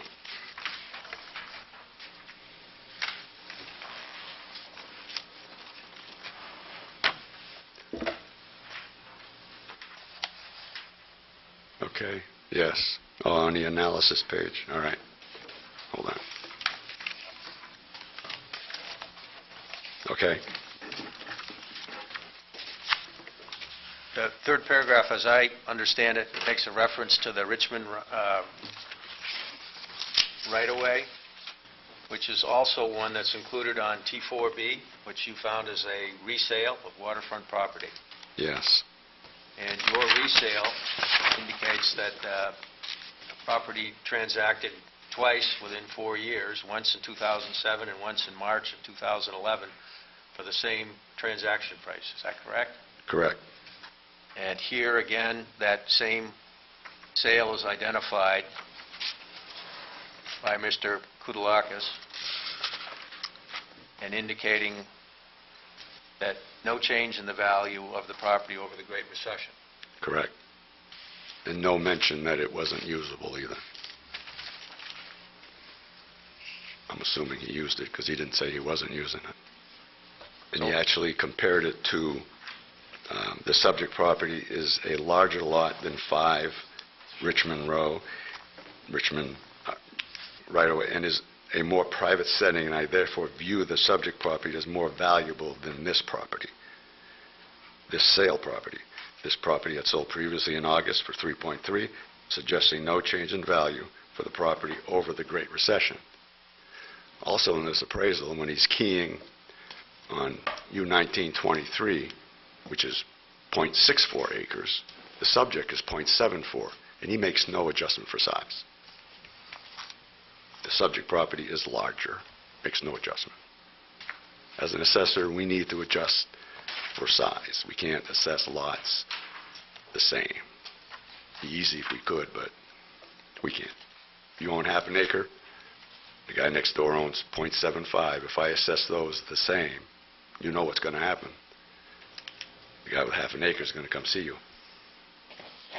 So he made no adjustment for size anywhere in this analysis. Mr. Lesperance, in the next to last paragraph on the analysis page, there is a reference there to the size of the land area of the subject as compared to 21 Winslow Homer Road. Is that not right? Yes. And then there's also the reference there that, again, to the Richmond right-of-way sale. Yes. You see that? Yes. That reference there. Could you comment on that next sentence related to the Richmond Row? Read it to the board and then comment on it. The sale at 5 Richmond Row would suggest that there has not been much change, if any, in the market for properties in the gated area of Prouts Neck, with unobstructed ocean views like the subject property. And the sale in June of 2006 of 2 Jocelyn Road of $4 million compared to 21 Winslow Homer Road in November of 2010 for $3,975,000 with a nearly identical side lot appears to support that conclusion as well. So we're out of the recession. I say waterfront never went into the recession. The appraiser's saying we're out of the recession. And you have an appraisal report that would appear to support your assessment, at least on this property. In his opinion, it supports it within 5%, yes.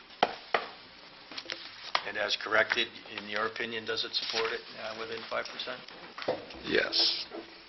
What I'd like to do is now turn your attention to Town Exhibit 19, which is the land vest appraisal that you mentioned. Yes. Now, this appraisal came across my desk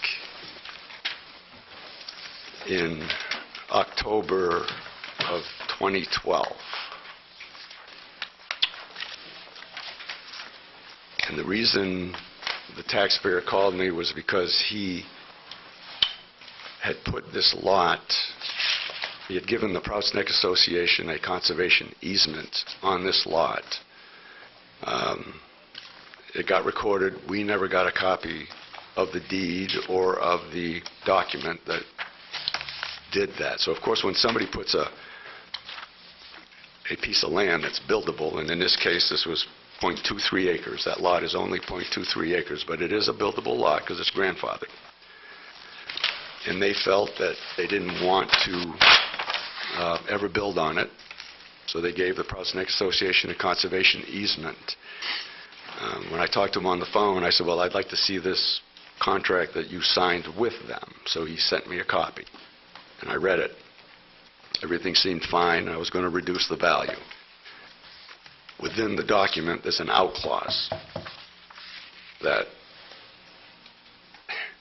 they could go to court and get it reversed, and the holder of the easement would get compensated.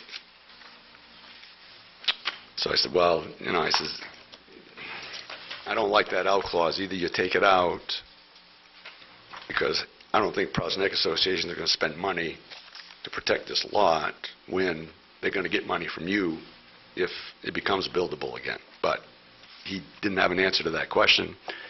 He didn't want to take it out. So I said, well, how about if you put it in open space, which is a state program? And I says, if you do that, then if it changes, if it becomes, you decide to build it on it again later, then the town will have a recourse to get a penalty from you. But with the straight conservation easement to the Prouts Neck Association, the town would get nothing if it changed use. So now it is in open space forever, according to the owners. So then he said he had an appraisal. So he sent me the appraisal. And if you look at the third page, these appraisers put a pre-restriction value on two buildable beachfront lots. So that's lot 16 and lot 17 of $6 million. They broke it out to $3,380,000 for the bigger lot. That's the home. That's the lot that has the summer cottage on it. And the conservation lot, they put a value of $2,620,000. Seems like they put more on the conservation lot, but I discussed it with the owner. I didn't discuss it with the appraiser. But the value that they placed on the lot that they're using for their home is within 2% of the 2012 assessment. And this appraisal was done even before. This appraisal was done in, I think it was dated in December. December of 2011, I think, is the date on the front cover. December 30th of 2011. And you referenced that appraisal in your denial of the application for abatement to To Mr. Block. Mrs. Stone, correct? Yes. And that's included in Town Exhibit 3? Yes. Now, as you turn through the appraisal report, Mr. Lesperance, I wanted to stop you at page 20 and page 23 and page 25. Page 20 lists the comparable sales that they used to arrive at their market value for this property. They used 21 Winslow Homer Road, which is Lot 23. They used 5 Richmond Row, and they used 10 Smithers Way back from 2004. They talk, And of those two sales, Winslow Homer Row, 21 Winslow Homer and 5 Richmond Row, Excuse me, Mr. Chairman, if I might, I'd like to interpose an objection. On these two appraisal reports, the first one is by Mr. Kudlakis, who's here, and so we can all quiz him about what he said and whether what conclusions Mr. Lesperance has drawn from that are correct or not. This is an appraisal report we submitted. Attorney Block? This one here? Yep. I've never seen it. We've never seen this before. The author of that's not here. As a matter of fundamental fairness, and I think that's what governs these meetings, makes it impossible for me to cross-examine this author of this report. Obviously, I can't cross-examine Paul. He didn't write it. I think it's unfair for this to be proffered without the author here for us to be able to cross-examine. I mean, it is what it is. Was it part, it wasn't part of the assessor's package? this is part of the assessor's It package. was part of the assessor's package. Well, this is part of the assessor's package in this proceeding, yes. Well, that's a little, was that something that was sent to me in advance? I don't think I've seen No. this before. No. No, I've never seen this before. Right, it wasn't part of the assessor's Pre-filing. either 2 weeks ago, pre-filing. That makes it impossible for us to cross-examine the author. Obviously, Paul isn't the author. On the other one, George is here, and that's fine. Everybody can question him. You're certainly welcome, Bill, to quiz Paul on his thinking and belief. This was in his office. He's testified that he used it as a reference point in examining the values that were assigned. But the point is, I can't question the author of the report. That's a big difference. Paul, I've got lots of questions for Paul, but he didn't write this. Well, there's a lot of possible issues floating around here. First of all, the rules of evidence don't apply to these proceedings, but I agree that there's a general notion of fairness, and there's also a specific procedural process that's in your rules that talks about the assessor and the appellant exchanging materials a couple of weeks in advance, and apparently this was not part of that set of materials. So I'll leave that for your consideration. We've waived those rules fairly liberally Yes. on both sides. So Continue on that. you can accept it and assign whatever weight you want to assign to it, which may be a lot or a little in your discretion. I just want to note our objection for the record. It's not fair for us. We can't cross-examine the author. And if there was something the assessor wanted to provide, he could have provided it to us 2 weeks ago. So I guess I could have called up the author of this report over the phone and asked him and maybe compelled him to be here. But neither of those things happened. It's really unfair to us. So we're going to note our continuing objection. Something we should take under advisement, or just make it... Yeah, why don't we, one possibility is that you note the objection and decide at a later time in these proceedings whether you're going to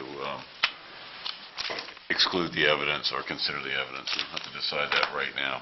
How much more do you have about that particular exhibit, Rom? Now, we're almost done. A couple more questions for Mr. Lesperance. That might be an attractive option, is to ponder whether you're going to accept this exhibit into evidence or not. So hold that decision in advance. He's only got a couple more questions.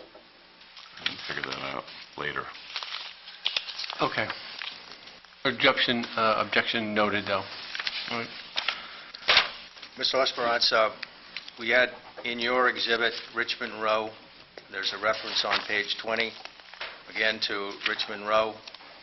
And it states there, the sale indicates no value depreciation or appreciation from 2007 to 2011.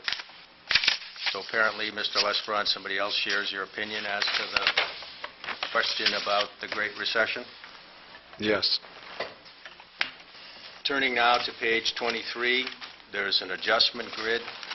Are you familiar with adjustment grids in appraisals? Yes. And to the right, in one of the comparable sales, Smithers Way, about halfway down in the adjustment grid, there's a date included in the adjustment grid over on the left. You see that? Yes, October 2004, Yes, which was the date of sale. yes. And then over to the right of that date of the sale, there's a percentage, is there not? Yes. What's that percentage in your experience indicate? That indicates that from that date, they adjusted that sale price by that percentage. So they increased it by 6.5%, showing, I guess, in their opinion, appreciation from the 2004 assessment or sale. Mr. Lesperance, is there anything else that you use Town Exhibit 19 for in your review of the market data, sales, and other information related to the Proudstick neighborhood that you think would be I'd like to share with the board? Well, like I stated, I didn't have it for the revaluation. I know Mr. Dale hasn't got it now. I didn't have it until October of 2012. Tax bills had been committed in August. Tax bill had been mailed out. I didn't even know that parcel was put into conservation until I got this in October of 2012. So this appraisal really had nothing to do with my assessment. I'm going to note After I got objection it- again, if I may, Mr. Chairman.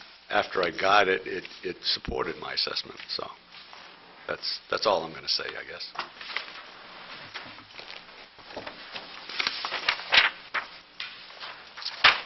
That's all I have of Mr. Lesperance at this time. Mr. Chairman, this might be an appropriate time to decide whether to accept T19 into evidence or not, because I think if you do accept it, then Mr. Dale and Mr. Block might want to conduct themselves in asking certain questions of their witnesses. If you don't accept it, that may affect their strategy. So re-evaluating what I said earlier, that you could hold it, actually this might be the time that you want to decide that. And I think probably getting the input of the rest of the board is appropriate.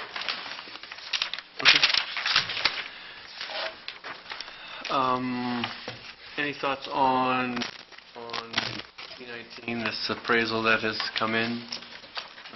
Chris, you look like you're ready to want to say something? I kind of took it as he was getting the same point across with T19 as T10. So I'm fine with whatever we decide, but I mean, we can strike it if we want to. To me, it was reiterating his point of T10 of some certain things. That's how I took it. So I guess in the end, I don't care either way, but if we need to strike it for some reason, then... In a row. And what we would, just a point of clarification, we would be striking not only the exhibit, but any testimony surrounding the exhibit. Yeah. I just as soon strike it. If it's that important to him to strike it, we'll strike it. Kathy? It's kind of like the elephant in the room for me. I'm ambivalent on it. In my experience, you should not allow this into evidence since the author is not available to be questioned. I would agree with Attorney Dale. Alex? In my opinion, the information provided seems just redundant to previous testimony, so I'm fine with striking it. Okay. You said that much better than I did, the same exact thing. Well, we already have 3, so there's no need for me to opine. Just a point of order, Mr. Chairman, it's understood that it's not only the paper exhibit, but the testimony that went with it. Right. I think there appears to be a consensus of the board that the exhibit should be stricken and I assume everybody is also saying that the testimony surrounding it is also stricken. I see everybody nodding their head. That doesn't show up so well on transcript, but I will note everybody's nodding their head in the affirmative, that they Yes. appear to agree that the testimony surrounds it. So if that's the case, Mr. Chairman, if you don't have any, are you on board? I just want to make sure it gets in the minutes. We have a consensus of the board to strike the T-19 and the testimony surrounding it. And Tracy's noted that. You know that? That's for the record. Okay. Rob, you may continue. Yeah, you may continue unless we want to take a moment now to take a short recess break. Take a short break. That would be good for everybody. Let's say 10 minutes. Thank you very much.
Okay,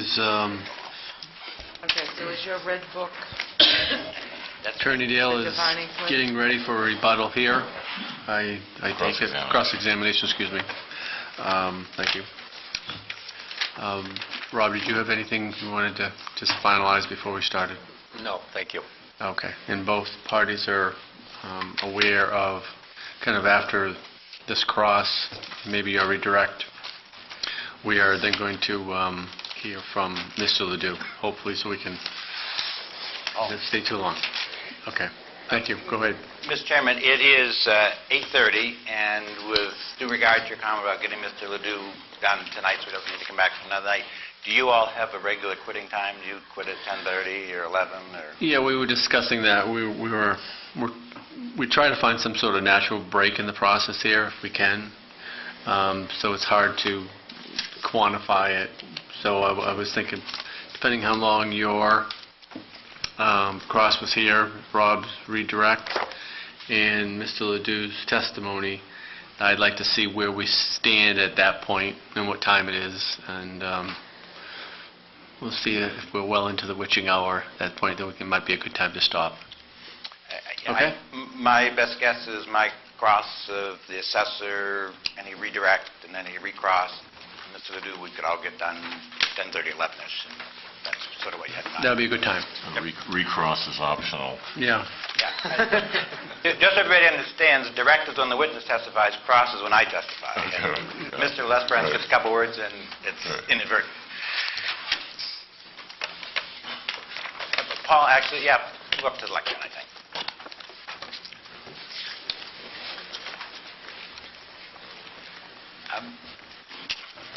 Mr. Lesbrand, how long have you been the town assessor? 29 years. Okay. Recently retired? Yes. Okay. You understand, don't you, in your 29 years as the town assessor, that your responsibilities are governed by state law and not by local law, correct? Yes. Okay. But you would admit, wouldn't you, that you have testified previously in your assessment practices with regard to Pine Point and in other years that you and I have had cases together, that you don't, and in all of these cases for the April 1, 2012 assessment date, you have not given consideration to water view as a component of value, correct? Yes. Okay. And you would also admit, wouldn't you, I think you've testified a couple of times under oath, that you do allow some very expensive house lots at Prout's Neck that may be half or a quarter of an acre with a $2 million valuation to have an adjacent lot, same owner, with a dramatically smaller valuation, right? Yes. I mean, I can think of one in particular, Mr. White, way down at the Point, who's got about a, I don't know, $3 or $4 million assessment on his house lot and a $4,000 assessment on his adjacent lot, right? Yes, because he has more than 1 acre. Right. Let me just ask you here, if you I think you've read this at the last time, you've got your reading glasses. I'd ask you to take a look and read out loud for everybody. That may be the two mics together. That's Title 36 of the Maine Revised Statute, Section 701A. You familiar with that? Yes. Okay. And fair to say that that statute requires the assessor, in determining what the just value for property is going to be, to take into account a whole host of factors, both good and bad, that relate to the value of property, right? Yes. And you testified just a minute ago that I think you said you've looked at a number of appraisal reports over your 29 years, right? Yes. Fair to say hundreds, if not thousands? Yes. Okay. And those appraisal reports always have little categories to either increase or decrease the subject property from a comparable one that it's being compared to, right? Yes. And don't all of those appraisal reports have a little place for water view or amenities like that? Some, not all, but because it's any appraiser I've talked to, it's a difficult measure to put a dollar amount onto a view because it depends on where the view is from. So Mr. Lesbrand, I represent the city of South Portland, and it's $280 million shopping mall. That's very hard to do, but that doesn't mean it doesn't have to be done, correct? It still has to be done just because it's hard. Correct. All right. Isn't it, if you take a look at the statute I gave you, that section 701, you lean over your shoulder, and can you read aloud that last paragraph, please? For the purpose of establishing the valuation of unimproved acreage in excess of an improved house lot, contiguous parcels and parcels divided by road, power line, or right-of-way may be valued as one parcel when each parcel is 5 or more acres, the owner gives written consent to the assessor to value the parcels as one parcel, and the owner certifies that the parcels are not held for sale and are not subdivision lots. Okay, now that statute, which is state law governing you as the assessor, right? Yes. That expressly provides that if you're going to allow lots side by side to not be assessed at their full fair market value, the statute says they each have to be at least 5 acres in size, right? Is that what the statute says? Yes. Yeah. That's not your practice in Scarborough, though, is it? To limit that to only lots that are 5 acres in size or larger. Well, when it's separated by a road, it is, but not by, yes. Yeah, like Mr. White out here at on Prouts Neck, and Mr. Honeywell's property at the corner of Black Point Road and Massacre. He had a little side lot that's separately buildable, right? Mr. Honeywell, no. He's on 1 Sacarappa, is that? Bell, Mr. Bell. Mr. Bell? Yep. Yes. And neither of those lots are 5 acres, right? Correct. All right. I believe you testified repeatedly that one sale doesn't a market make, or words to that effect, correct? Yes. And you believe that to be true? Yes. And indeed, for a case that you were involved in, came to this board, and indeed is now pending after argument in front of the Maine Supreme Court, the turf lot case, that was one of your principal defenses, wasn't it? That the turf lot, the sale and purchase of the turf lot itself was insufficient to make a market because it was just one, correct? I also didn't consider it an arm's length sale. You did or did not? I didn't. You didn't, right. And the evidence that there was in that case from the family in Canada that had reduced that sale price, what, 5 or 6 times over the course of 4 years, that made you think it was a forced sale? Yes. Not that and the whole circumstances of the sale. It was inherited by siblings, I believe 3 or 4. Sure. And it was my understanding that some of them could not afford the taxes. Therefore, it was put on the market. It was put on the market for $6 million. It was assessed for 3.5. And it sold for 2.4, right? Yes. And how many years later? Oh, I have the little chart right here. I'm sure you do. Mr. Turfloff's law court brief. Goes on the market in June of '06 for 6.2, and he reduces it 1, 2, 3, 4, 5, 6, 7, 8. 8 times from 6.2 down to 2.9, and even then when he gets an offer not of the 2.9 but of the 2.3, the family takes it, right? Yes. After all of those reductions over the course of 3 years. And that was probably the only offer they got. I'm not sure about that. And remind me which one of the siblings came in and told you that they couldn't afford the taxes and had to sell? Didn't hear it from them. Didn't hear it from them. You didn't hear it from anybody, did you? Heard it from one of the brokers. But you didn't hear it from any of the Any family of the members or the family. buyer or the seller? No. And you certainly didn't hear it from Mr. Turfloff, did you? No. Did you happen to go to Bangor last week for the argument on the Turfloff case? No. Listen to it on the radio? No. You didn't? No. On the computer. Be interested to know, Mr. Lesperance, that the Chief Justice was troubled by the fact that right around the corner from the Turfloff sale lot was the Churchill lot, which he Mr. was- Chairman, I think we're getting way off track here, and I was dinged for not providing an appraisal ahead of time. I don't have the transcript. I didn't listen to the hearing. I mean, I This is think we're getting cross-examination. off base here, so Rule under good for the Maine goose, laws. for the gander, good for the gander. I object. I understand, I understand about good... We aren't under, we don't, our Maine law doesn't, well, Maine rules of this, we don't abide by those. We have our own rules here, and we're trying to ferret out the information. Understood. I think it's... I'll get to the point. It's a fair point. If you didn't want to hear that, have that appraisal entered because you couldn't talk to the author of that appraisal, and if you're bringing up evidence for the Chief Justice's comments, then we ought to have the State Chief Justice here. Okay, so... We asked and she wouldn't come. Yeah, she wouldn't come. Okay, well, I'm sorry she wouldn't come. She's a nice person. I'm surprised he didn't listen. Yeah. Let me get to the point, Mr. Lesbrands. With the turf loft sale that you said, well, one sale doesn't a market make, and I think we all understand that, gee, somebody might have used bad judgment, paid way too much or way too little, right? You need to answer orally. Okay. Yes.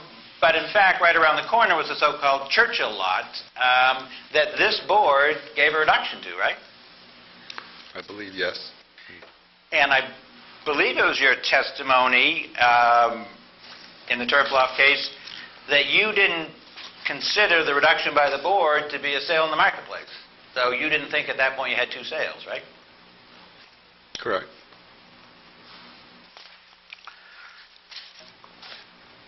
I reduce the lot value based on this board's decision. But you didn't use that reduction to couple with the turf loft purchase and sale to say, gosh, now it looks like I've got two transactions in the marketplace. Correct, because I never considered the turf lot sale an arm's length sale. I still don't.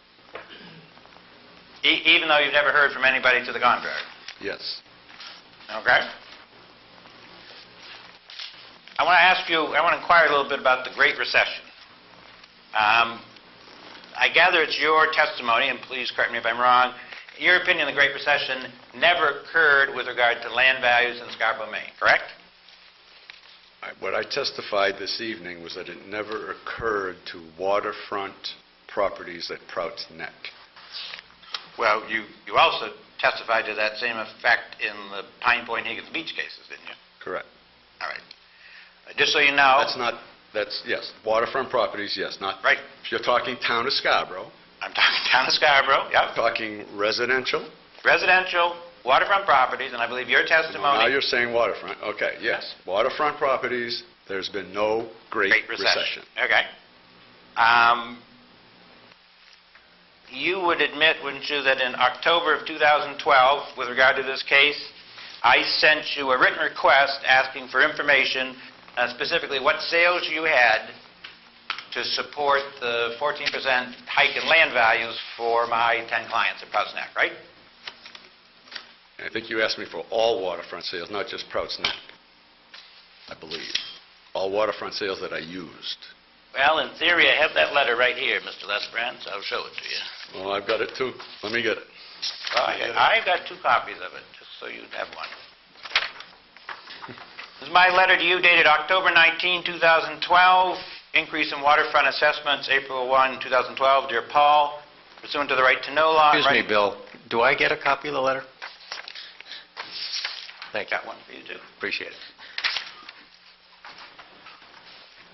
I'm asking for two sets of information. First, copies of all sales data you have for waterfront properties in Scarborough that support and don't support the increase for waterfront properties at Prout's Neck. See that? Yes. All right. And you responded to that as you were supposed to, right? Yes. And you gave me what's in everybody's little exhibit book. And Paul, I'll give you one.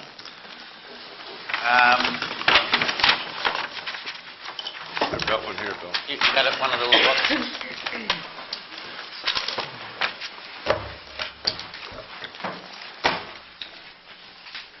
It's Exhibit 20. See where I am, Mr. Lesbrands? Yes. And the reason, just so everybody knows, this is the little slip I got from Mr. Lesbrands. I'm holding up here this little slip that's, 2 inches tall and 8.5 inches wide, and that's what's in the exhibit book number 20, right? Yes. Yeah. And you, in response to my request that we just read in that letter, you told me that you had 8 properties, right? For Prout's Neck? Well, you didn't ask for just Prout's Neck. You asked for waterfront properties in Scarborough, and that's what I gave you. I believe. Well, you got that October 19 letter right there? All data you have for waterfront properties in Scarborough that support your increase for April 1, 2012 assessments for waterfront properties at Prouts Neck. But all sales data, okay, And second, so that's what I gave you. yeah, oh, I understand. You You have gave Prouts me, Neck, and you have Prouts Neck in there.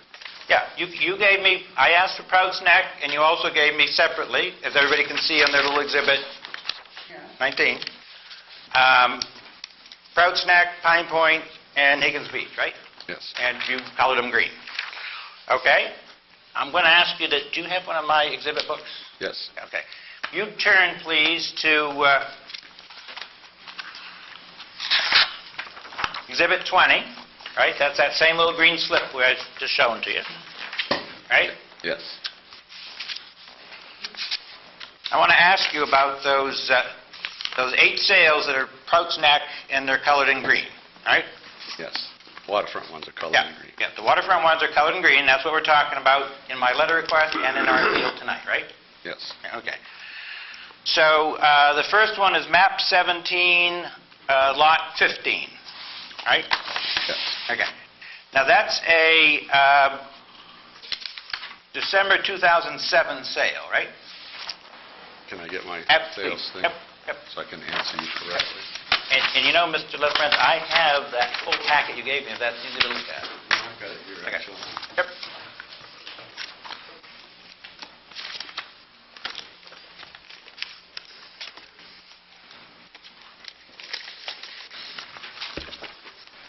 Okay.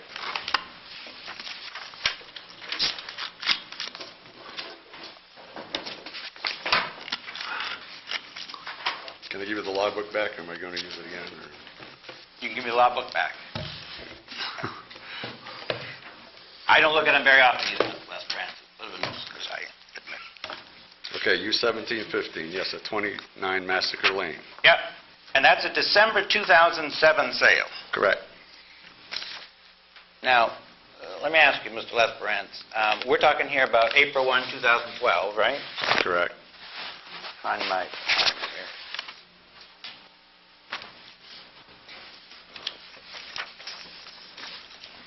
Wait just a minute, let me...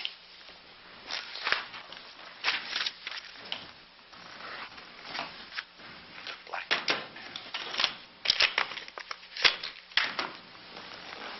All right, we're here tonight about April 1, 2012, right? I'll put this up in the board just to remind everybody.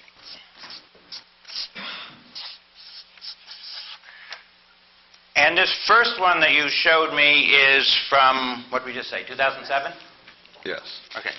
Now, are you aware, Mr. Lesperance, that they're, pursuant to state law, pursuant to state regulations, there's a time period that you're allowed to look at if you're varying from the actual April 1 date? No. Oh, all right. Let me show you.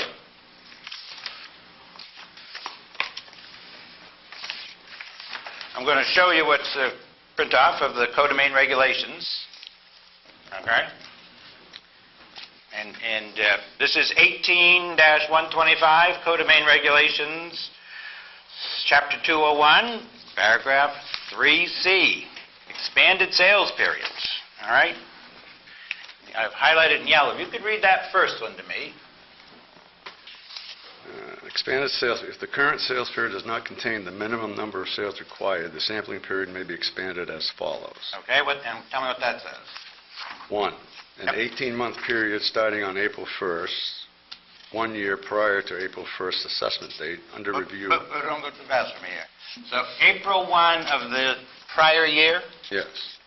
So April 1 of the prior year, which would be 11, yeah?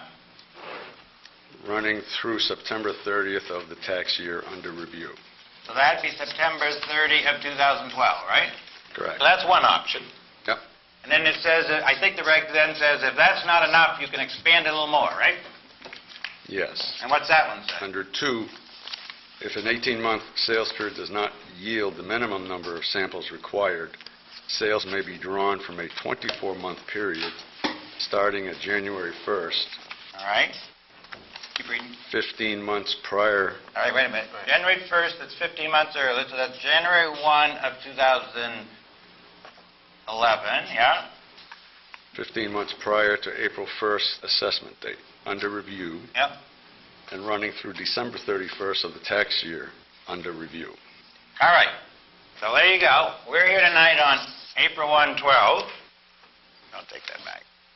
Here we're on April 1/12, and state law, and you've just testified, you know that state law controls. Now we're walking you through here on my Exhibit 20, your 8 sales. So the first one was 17-5, and you told me the date of that was December '07, right? Yes. So that's 17 lot, map 17, lot 15, and that is December '07, okay? All right, the next one on your list here on Exhibit 20 is 18-2403, is that right? Yes. Okay, so 18-2403, okay. And what's the date on that one? March 11th. March 11th. So that one seems to fall in these time frames, right? Yes. I'm sorry, are we getting a... Yes, we are. If somebody in the back is cheering, please defer. Thanks. All right, so put a little check there for that one. All right. And I'm going to come back to that one. Well, let's talk about it right now. 18-2403. With that 4-digit lot number, is that one of the lots around the Black Point Inn? Yes.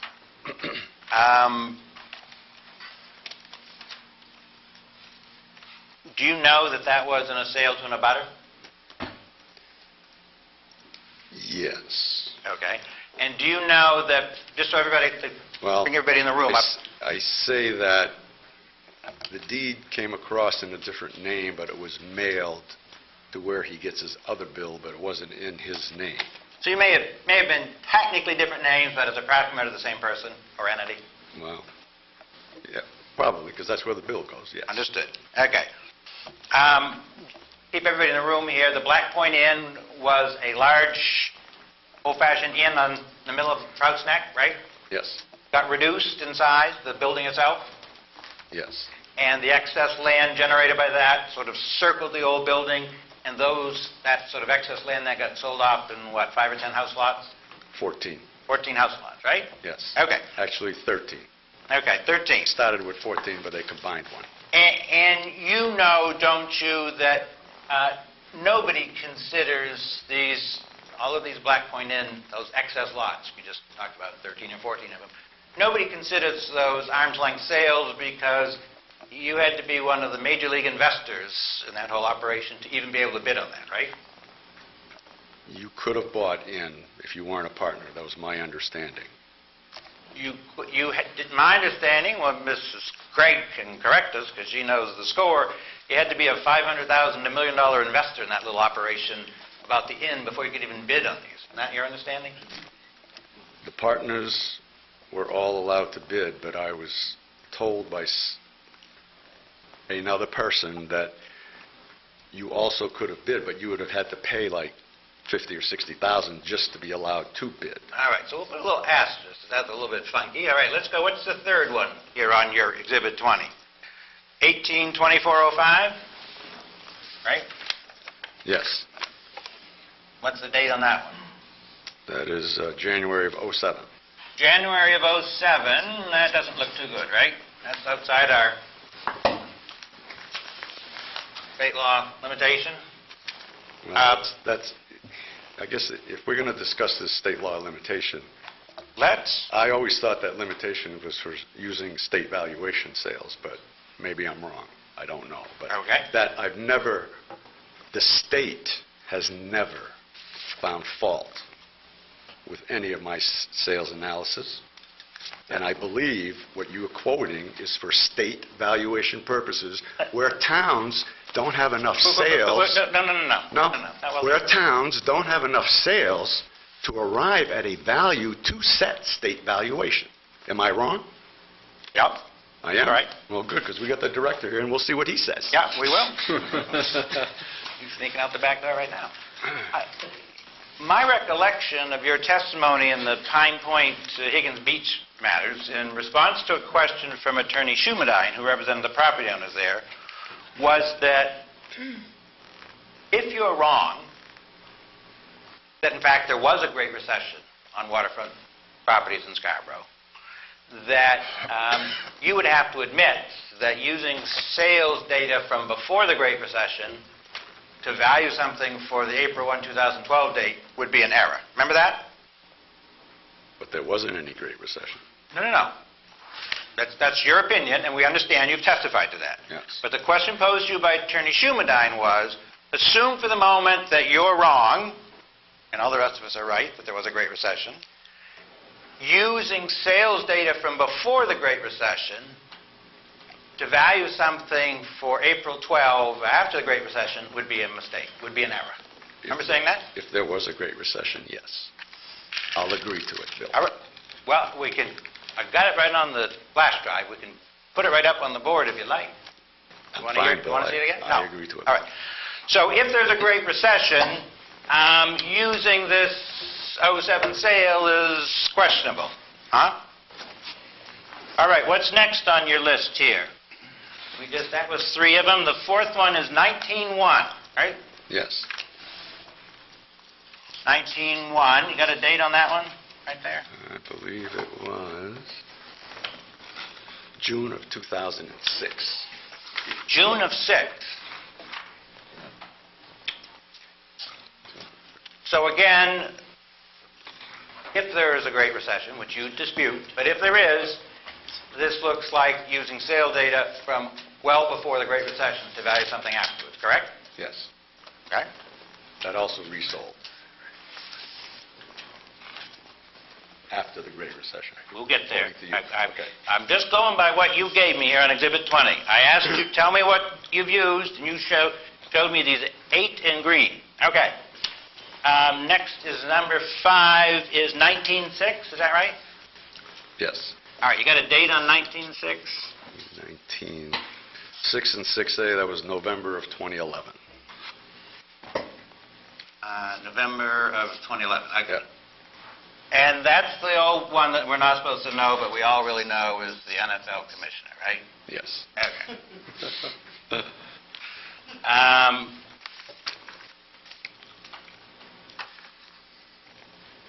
And that, I believe you had assessed for 4.8, and he bought it for 5.8. Something like pretty close. When he bought it for 5.8, I had it assessed for 4.4. Okay. So you had it assessed at 4.4, yeah, okay, 4.4, and he bought it for 5.8. Correct. Okay.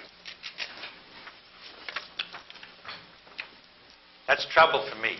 That's marking that. That's why I'm doing that, so you know. We're going to come back to it, though. Okay, number 6 is, I got 19-17. Is that right? Yes. Excellent. What's the date on that one? October the 8th. October 08? Yes. Okay. Again, would be out there. Do you know on that 19-17, that was a sale to an abutter, right? Yes. You don't think that's questionable to use sale prices of sales to abutters? You don't think abutters will pay more to buy the property right next to them than somebody just walking through the marketplace? It didn't seem like he paid more based on the other sales I had, so I had no reason to question it. Plus, I believe he may have paid less because it was my understanding that the seller could use the property as much as he wanted to in the off-season. So that was a benefit to the seller, and he totally renovated the building after purchase, I believe. So I think it was an arm's length transaction, if that's what you're asking. Well, I was asking whether you count sales to abutters, which I'm suggesting are questionable because, generally speaking, abutters pay more for property than a true outsider would pay. Well, I had no proof of that. No, but let me just back you up to the general proposition. Don't you think as a general proposition, abutters pay more for property adjacent to their own than a stranger would? Really? I don't have evidence of it, Bill. You don't get that many You get them in this area. You get a lot of them in You this get a area. few, you get a few down at Pine Point, they're not really butters, but they, they're close to the property they're buying. Well, Mr. Lesperance, you said we're not supposed to talk about Pine Points. Let's not talk about Pine Point. This is Prout's Neck. Isn't it in fact true that people at Prout's Neck pay premiums to buy abutting property? Based on what he paid, and when you look at the other sales, he didn't. No, I'm backing you up a step. If you look at my assessment bill when he bought it, it was assessed for $3.3 million. He paid $3.5. I don't think he paid way too much for it. Did he? It was within, what was that? Wait a minute. 96%, Bill. Is that way too much? Wait a minute. We have a fundamental misunderstanding here. With all due respect, Mr. Lesperance, I don't think you can judge the appropriateness of a sale price simply by comparing it to your assessment. Your assessment is your view of what it's worth. You could be totally wrong. But I wasn't. Well, I guess we'll agree to disagree on that one, Mr. Lesperance. Okay. That's 6. Number 7 is what, 1918? Yes. 1918. All right, what's the date on that one? October 2005. October 2005. Okay. And the last one is what, 1923? Yes. And what's the date on that one? November the 10th. November 10 of what year? November of 2010. Oh, okay. November 2010.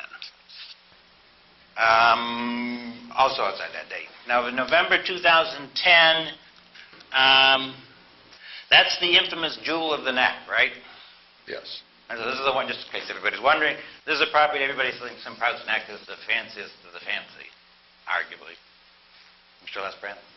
It has the reputation, true or not? Fair to say? Yeah. Okay. I think there are other properties that are better, but anyway, yes.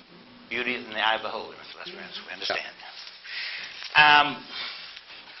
So, going back to my inquiry a couple of minutes ago, when I asked if you said, and you did in response to Attorney Schuberdine here a couple of weeks ago, if there were a Great Recession, and you dispute that there was with reference to waterfront property at Prout's Neck, but if there were, if the rest of us believe there were a Great Recession, these sales that are so old and predate the Great Recession don't really seem like fair indicators of the value on April 1, 2012, do they? Assuming, as I'm asking you to assume in this question, that there was a Great Recession. Based on the resale of 2 of those older sales, there was no recession. And that's something you discussed in your direct examination with Attorney Crawford, right? Yes. And that was your town exhibits, Town 4, which had an A and a B to them, right? Correct. All right. Let's look at those. You got copies of those in front of you? I do. Okay. Let's look at those.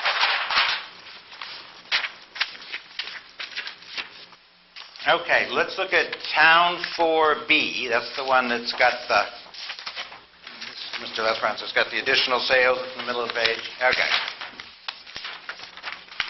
Now, the first one of those, now this is same property sells again, right? Yes. It should be, and the first one of those is 182403, right? Yes. Another one of our Black Point in-laws, right? Yes. Okay, and you've got a sale price there in August of '07, before my Great Recession, of 3.3, right? Yes. And then it sells again, conveniently for all of us, in March of '11, right? Yes. Put the date in here, 8/07, and then in March of '11, it sells for the same 3.3. Yes. Okay. I get my calculator here, Mr. Lesperance. And I'll take this 3.3 million times the 1.145 that my clients all got hit up for. Let's see, 3...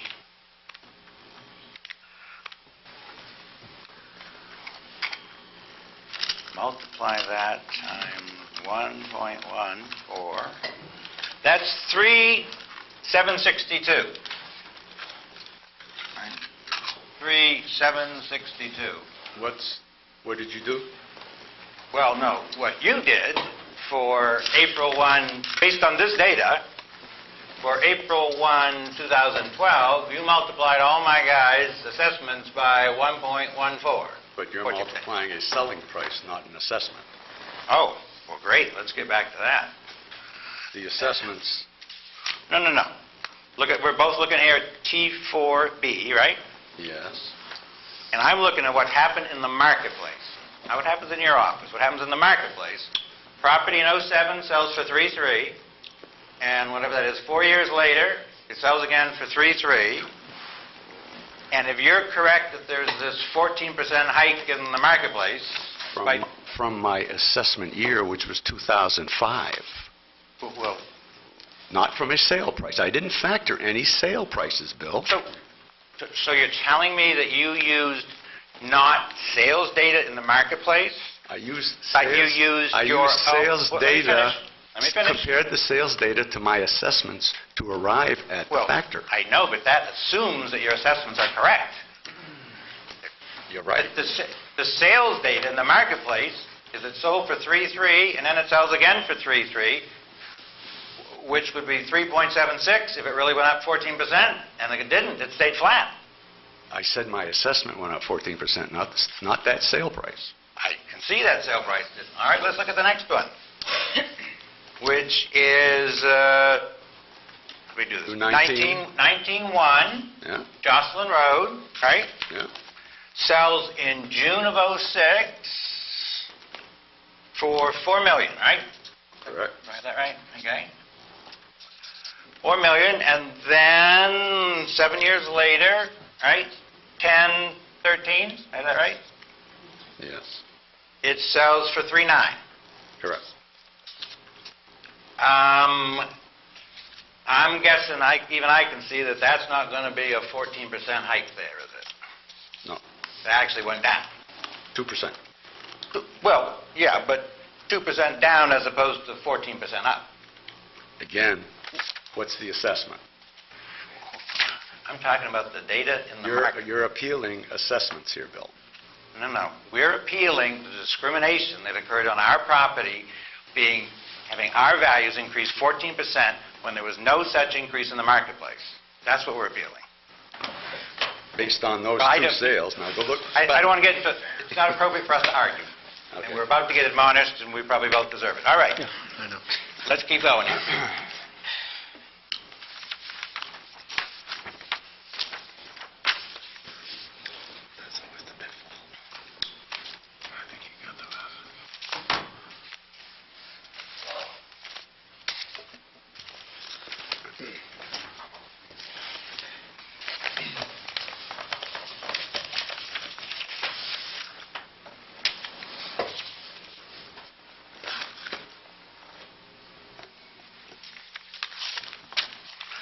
Now, Mr. Lesbrand, whoops, I'll wait for you to get back.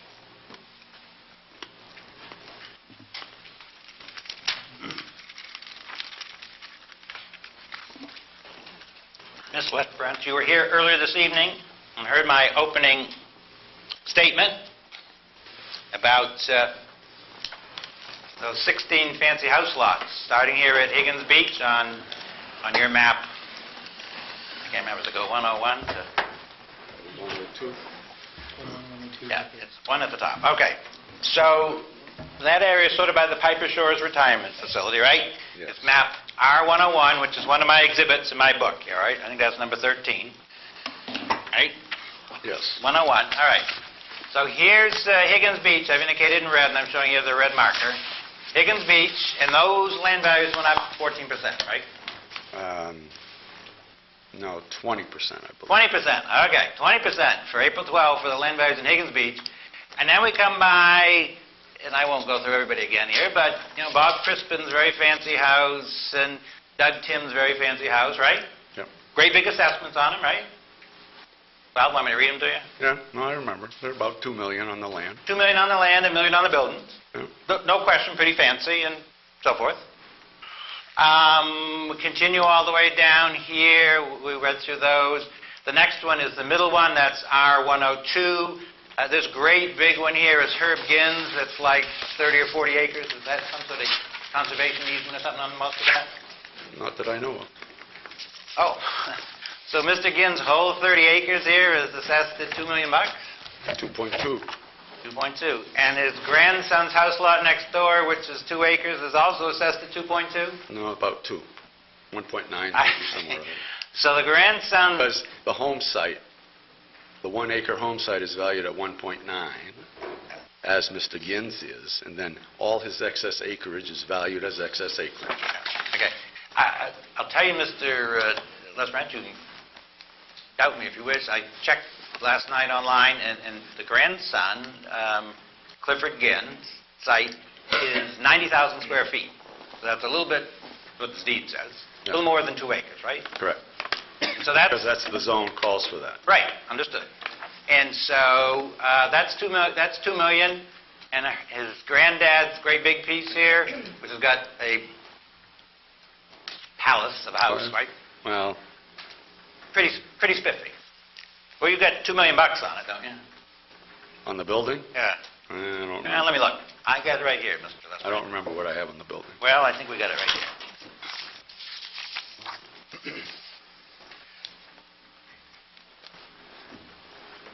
Let me just, I'll just have you just read it. Might be. Just do this real quick, Mr. Lesperance. No, you might want to write it down with pencils on my exhibits 13, 14, and 15. Back up here on what's R101, my exhibit 13. Bob Crispin, what do you got for land on that and building on that? Bob Crispin, he's got 7.6 acres. Yeah. The land value is $2,019,000. Yep. The building value is $1,637,300. 1,600,000, and this is Mr. Crispin's building from the sky, right? Yes. And just everybody can see, pretty fancy. Okay, that was Mr. Crispin we talked about. We don't need to do all of these, but we can do a couple here. You don't want, Herb Ginn's building is $524,000 if you're interested in that. Okay, yeah, we're going to do that one next here. I've got this one is an aerial photo of Clifford Ginn, the grandson, who's 35-ish, I guess. He's a lawyer, right? I don't know what he does. Yeah, he's a lawyer. So that's roughly 2 acres. And what do you got for land and building there? Less, perhaps. 2.11 acres. 2.1 acres, yeah. I have a value of $1,935,000. 1.9 is which? The land On the land. All right, so that land is 1.9, yeah? And a building value of $1,516,800. I'm assuming that's April 1st of 2012 because it was incomplete on April 1st. And everybody, this one, Mr. Lesbrand, you confirm, on this photo on the side, with the one with the dark roof is the grandson's and the one with the lighter roof is the granddad, right? Yes. Just so everybody can see. Mr. Chairman, in case you're interested. And that house was just built in 2011. Understood. Just built. Yeah, understood. And then, who else we got here? Douglas Tim. Doug Timms, local businessman, right? And he's one of these two right here, right next to the Crispins, right? He's What do you got for land? down the road from the Crispins, $1,552,900. So $1,500,000 for Mr. Tim for his land? Yes. And what's his building? $1,027,100 for a total of $2,580,000. Okay. And this is Mr. Tim's house from view, the great big white thing, right? Yes. Just so everybody can see. Fancy enough, yeah? Bless you. And let's see, who else? Down here on this middle one, 102, this is next to the Atlantic House condos, right? Right. Kirkwood Road, yes. Yeah, Kirkwood Road comes in. And just so everybody can see, I think you can. You get really close over here. Maybe you can. I can't.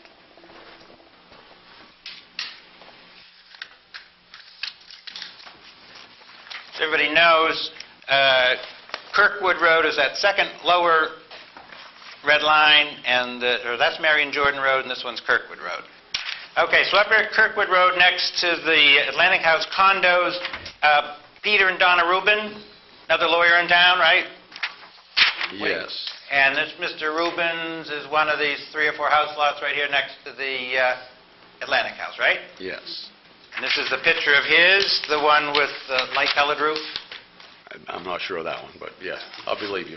All right, what do you got for Mr. Rubin, Mr. and Mrs. Rubin for land and building? Land is, they own .79 acres. Yep. Land value is $1,706,500. Yep. And the building value is $447,400 for a total of $2,153,900. Okay. And then, let me see who we got on your list there. Then you go to Christopher Coyne. Yeah. Fair to say the rest of these are similarly assessed in the $1 and $2 million range for the land and so forth? Well, Yes, I assume. okay. All right. Now, Mr. Lesperance, I won't drag you through it unless you want, but my attorney colleague, Attorney Goldsmith, checked, and it turns out for all 16 of these single-family house lots, starting here at Higgins Beach with Mr. Crispin's fancy place, all of these by the Atlantic House, and then there are 2 little ones right here right at the end of Scarborough Beach here on, just before you get to Prouts Neck down here. The land value on none of those has changed since 2005, through and including 2012. Yes. So when my folks at Prouts Neck get a 14% hike on their land for April 1, 2012, none of these people in what, from my perspective, pretty fancy houses and lots, they got nothing. From Correct. 2005 to 2012, they got nothing done to their land values, right? Yes. Okay. You want to know why? I'm sure that your lawyer will ask you. Okay. I think I know why, but... Why then? Now, Mr. Lesperance, do you, in the course of doing your annual assessments, have to report to the State of Maine Bureau of Revenue Services what you're doing? So-called turnaround documents? I have to, no. Yes, I have to disclose whatever sells in that 12-month, the state uses sales from, let's say, 2011 to June of 2012. Yep. They send me that document. We fill in the land and the building value and return it to the state. Yeah, and just so there's no misunderstanding, that's not peculiar to Scarborough, that's all 490 towns, right? Correct. Right, okay. And you get to, I got these from your office. These are for 3 years. This is for the calendar, for the fiscal year that included May 12, which is what we're talking about here. Put that back up here. May 12 and April 11 and 10. So I got 10, 11, and 12 here, okay? Got these from your office. And the way these forms are set up, Mr. Lesperance, is you get to mark in this far right-hand column whether you think it's a qualified sale or not, right? Yes. Okay. And the theory is that if it's a sweetheart deal between a parent and child, so that a $100,000 lot sells for $20,000, in theory, you'd a better place to know about it than the state, and you'd indicate that in that right-hand column, right? Yes. And similarly, more recently, if it looks like a bank foreclosure, Yes. you would do that. All right. And so I've looked at these for the last couple of years. I won't go through all of them, but I got a couple here. For example, for this one is for 2010. And lo and behold, there's our good friend Mr. Turfloff's property, right? I'm sorry, I don't mean to. Yeah. Feel free to look at it. You got Mr. Turfloff, right? Yes. And you've marked that, or somebody in your office. Do you do that, or does Ms. Russo, or who does that? Ms. Russo fills it in. We discuss. She does the hard work, and you okay it? Sort of like Attorney Goldsmith. No, we discuss. We get it. She'll go through and checks them off. I'll go through and check them off, and then we'll discuss Right. why we checked them off Right. and whether we should have. And hopefully reach a consensus. Correct. Right. And So that one did get checked off. that will get checked off. You said that was no good, right? Yes, I testified to that earlier. I didn't think it was an arm's length transaction. Understood. A little curious on this state turnaround document. You've got the category of that turf lot property as what? It says timeshare unit, but I'm not sure why that's there. But Well, this is a single-family house, right? I'd have to ask Sue about that one, but I see. Yeah. You know... I'm not sure what that code is. I don't have any timeshares in Scarborough. So. Attorney Goldsmith and I have that conversation all the time. You'd be surprised how stupid she is. Yeah. No. She looks pretty smart, but...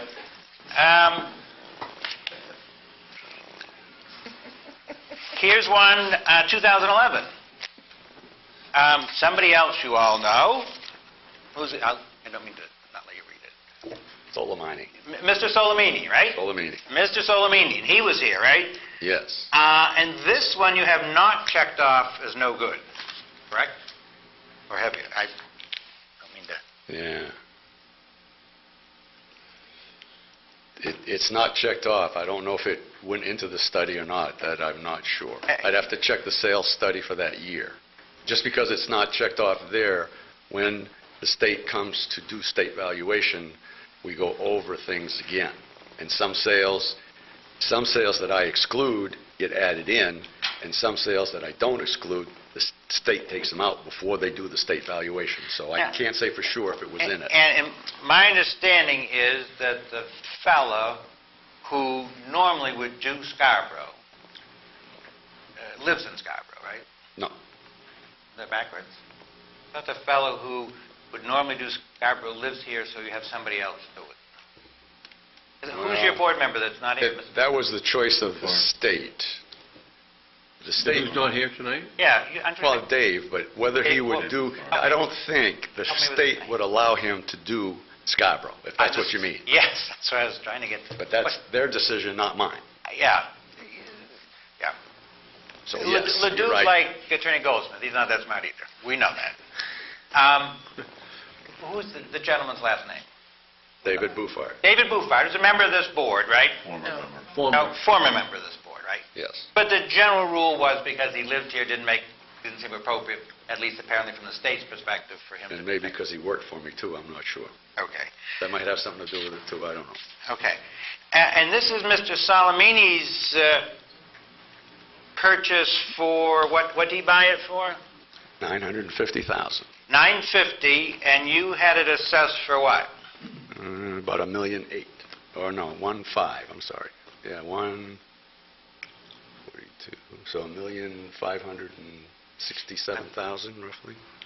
So you had it at $1.5 million, and he bought it for $900,000. Yes. Right. And you were here, weren't you, the night Mr. Soleimani presented his appeal to this board? Yes. And it's fair to say one of the things he argued was he thinks even at the $900,000 he overpaid, but was willing to because his wife's in-laws live next door? You heard him say that? Yes. Yep. They have a different last name because it's his wife, right? Correct. So that wouldn't necessarily be apparent to Mr. Ledoux or somebody from his office that it's a sale to an abutter which they have different surnames. I'm not sure what you're getting at there, but... Because usually you told me abutters pay more for property, not Right. less. Mr. Soleimani's argument, which unfortunately fell on deaf ears, was the $900,000 he paid, he really would have only paid $800,000, but he was willing to pay an extra $100,000 because his wife wanted to live next to He was willing to pay an extra $100,000 because one of the buyers was holding out on the sale. Oh, and he looked at him and said, I'm not selling it for $850. If you want this, you got to pay $950. So he decided to pay $950 because there were 5 people involved in the sale. Well, there were more than 5 people. There was his wife and her parents, right? The wife wanted to live next door to her parents. Okay. No, I'm talking about the sellers now. And The I'm talking sellers, about- there were 5 sellers, Bill. Understood. One was holding out. Mr. Lesbrant, this is when I get to ask the questions. You have to answer them. Well, That's a June 11 sale, right? yes. And that wasn't, let's see, that's 1941. That's not in here. How come? Not waterfront. Not waterfront. Okay, right? Fair enough. Okay, so that's that one that you think Your turnaround document doesn't show that to be excluded, but I'm gathering you some hesitancy. You think it might have been. Just not sure. Yes. Fair to say? Okay. And let me look at this other one. With Turfloff, we did.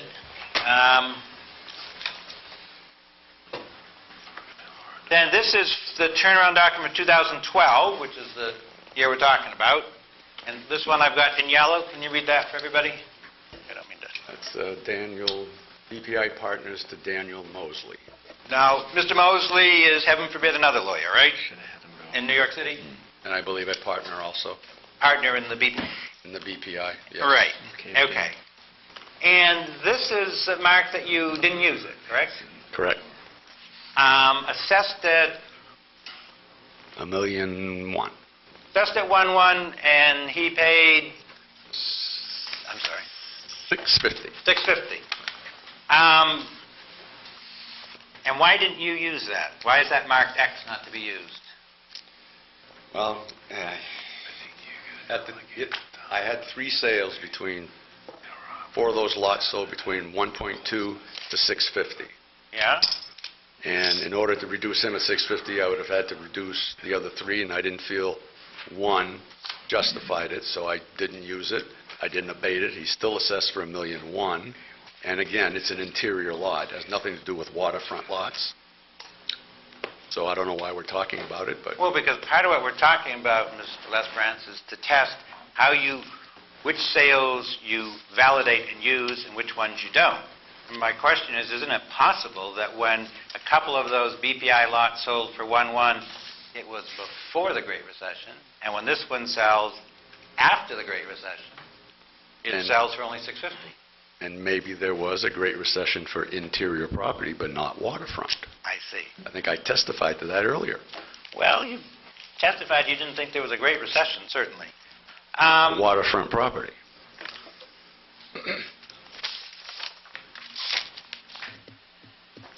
Just a couple more lines of inquiry. Mr. Lesbrance?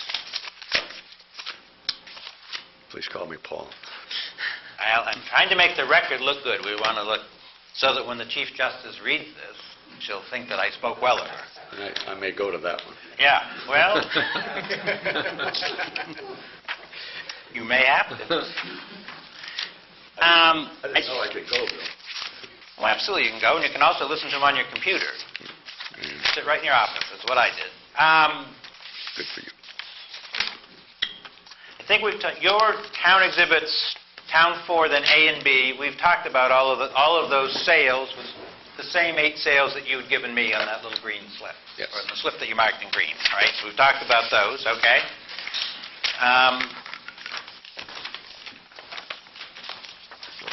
And are those yours? Okay, sorry about that. And that might be yours too, sorry about that. Thank you. Yep.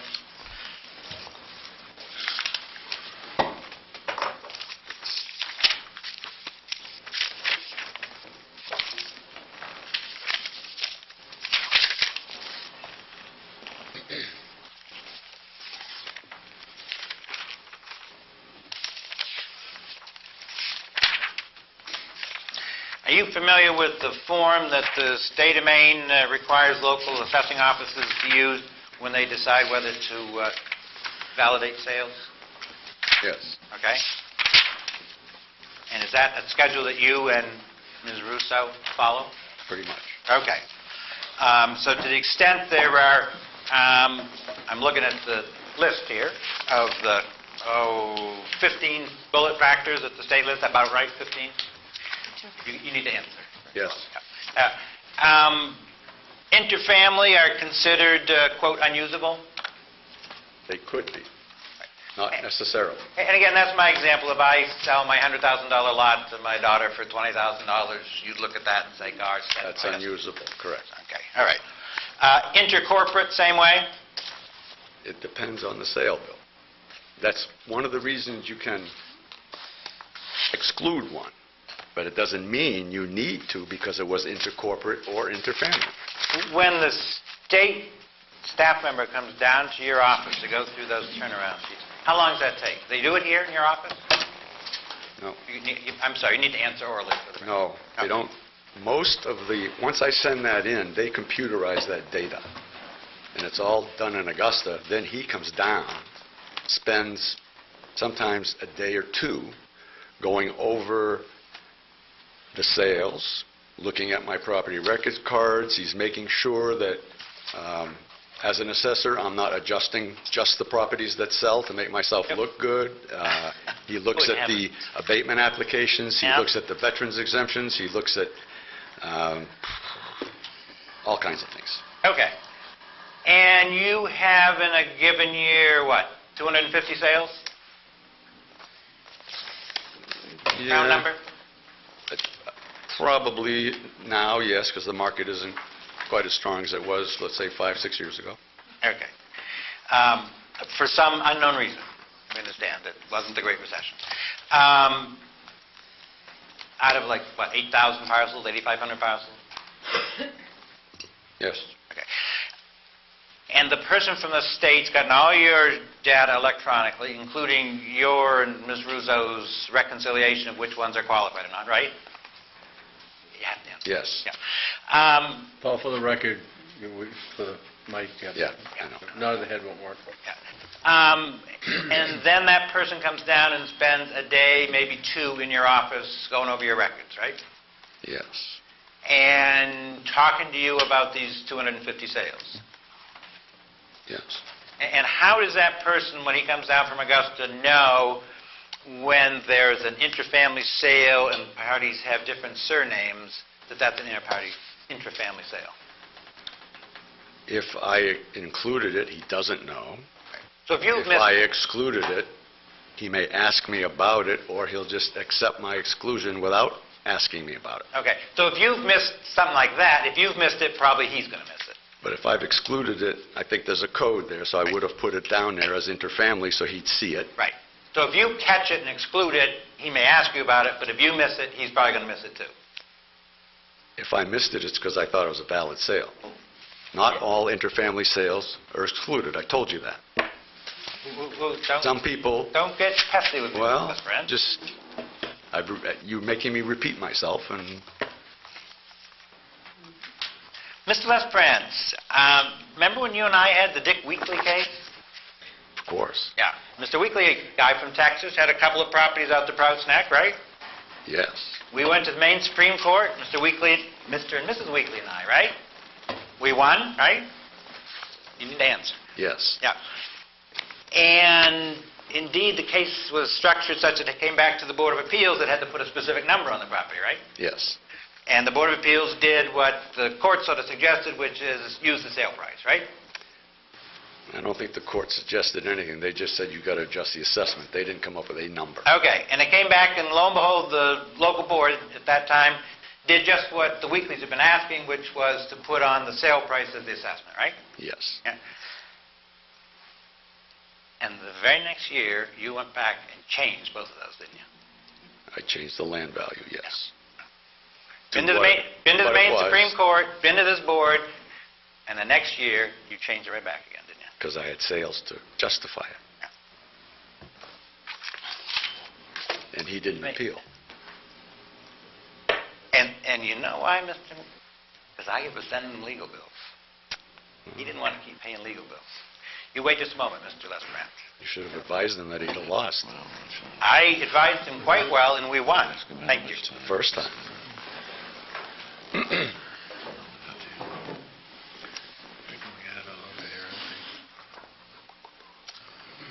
I think I'm done, thank you. Okay.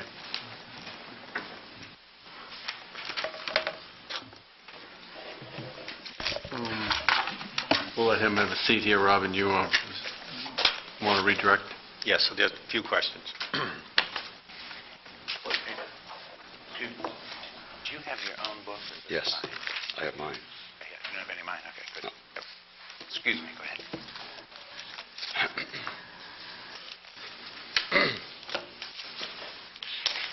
Paul, there were some questions that were brought to your attention in regards to Section 701-A, which allows, Oh, okay.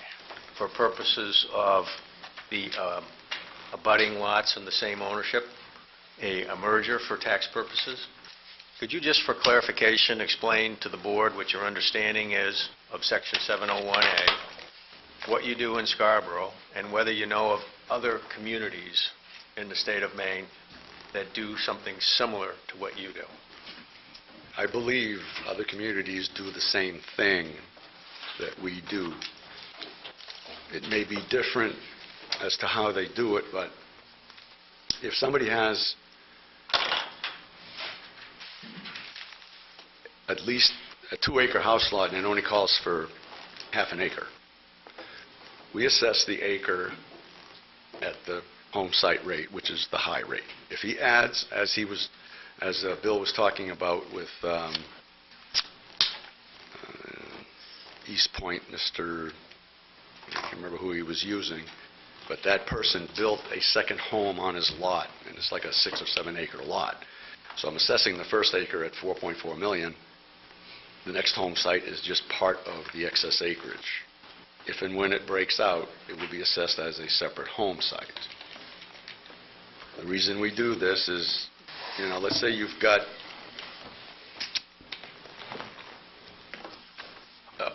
he buys an abutting lot. He owns a half-acre lot. We're assessing it for $3 million. He buys the abutting lot for $3 million. He wants them combined. We value it as 1 acre, which might be $5 million. And then we separate the $5 million to the 2 lots. That's the break he's getting. So instead of being valued at, let's say, $3 million, he might be valued at 2 or 2.5. Once you go over the acre, the break is much bigger because we never assess more than 1 acre as the home site, regardless of what the zone. If the RF zone, which is the minimum lot size, is 2 acres, the first acre in the lowest land value in town goes in at $100,000. The second acre goes in at $5,000. And the reason we do it that way, it's been done that way since I got here, before I got here, when the town did their first revaluation, I think in 1956. Because zoning was passed later on, there's all kinds of 1-acre lots that are selling for as much as 2-acre lots because they are grandfathered, they have existing buildings. They're not selling any less because they're 1 acre. So that's why we put the value on the first acre. So if you're in a high-rent district as Prouts Neck, you're getting a major benefit. And more people from Prouts Neck are taking advantage of that benefit than anywhere else in town. And Bill can address this later if you want to, but, that's what happens on the combination of lots. And Paul, is it your understanding the statute has a reference to 5 or more acres? Is it your understanding that 5 or more acres is a strict requirement in terms of the size of the parcels? No. I don't think in other towns they're using that 5-acre. I had one where the taxpayer had tree growth, about 50 acres, and he owned a 3-acre parcel across the street, paved road, public way, and he told me he wanted to put that in tree growth, and I said, you can't, because it's not 10 acres. And the forester came in and showed me the law that said I had to include it, and then I called the state, and they said, yes, you can include it as an abutting property, even though the road is separating it, and it was less than 5 acres.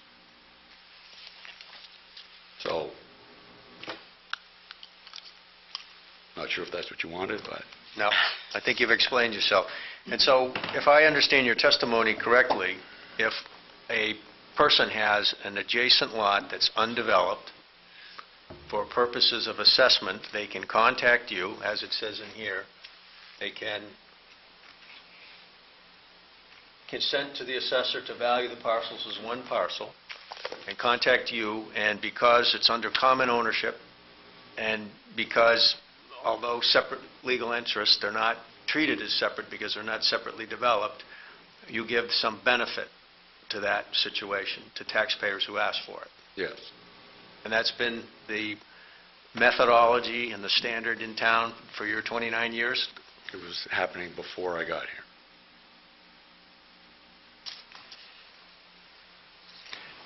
Now, just so it's clear, I think it is, you had some questions brought to you by Mr. Dale about the Great Recession.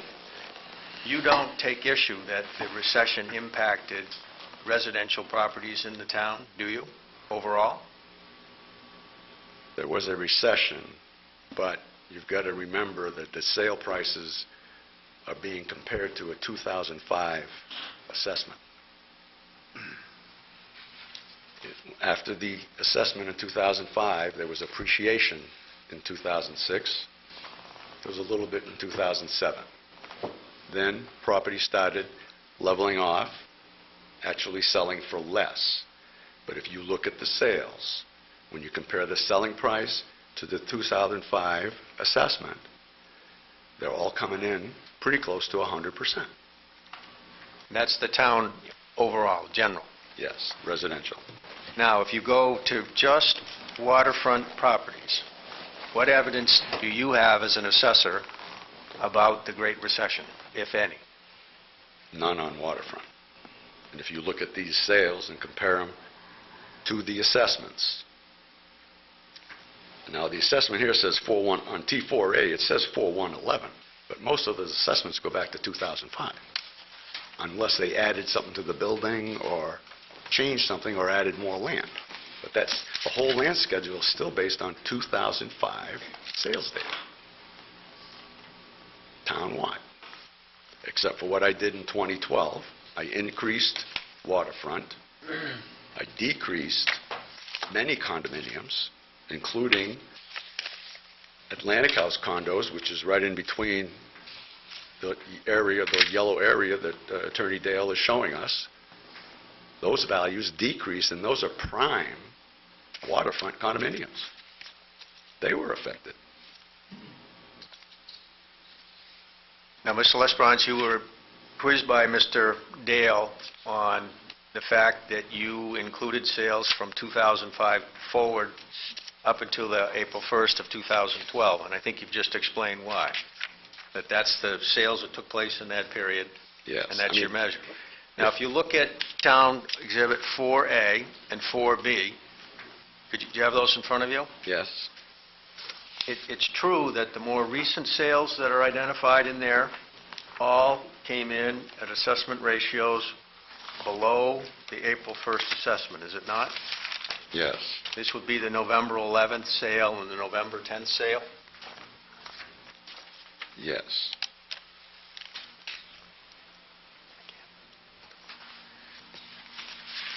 And when you looked at Exhibit T4B that you prepared, you included sales that took place after April 1st of 2012 up and through October of 2013, correct? Yes. And those more recent sales would be the October 13,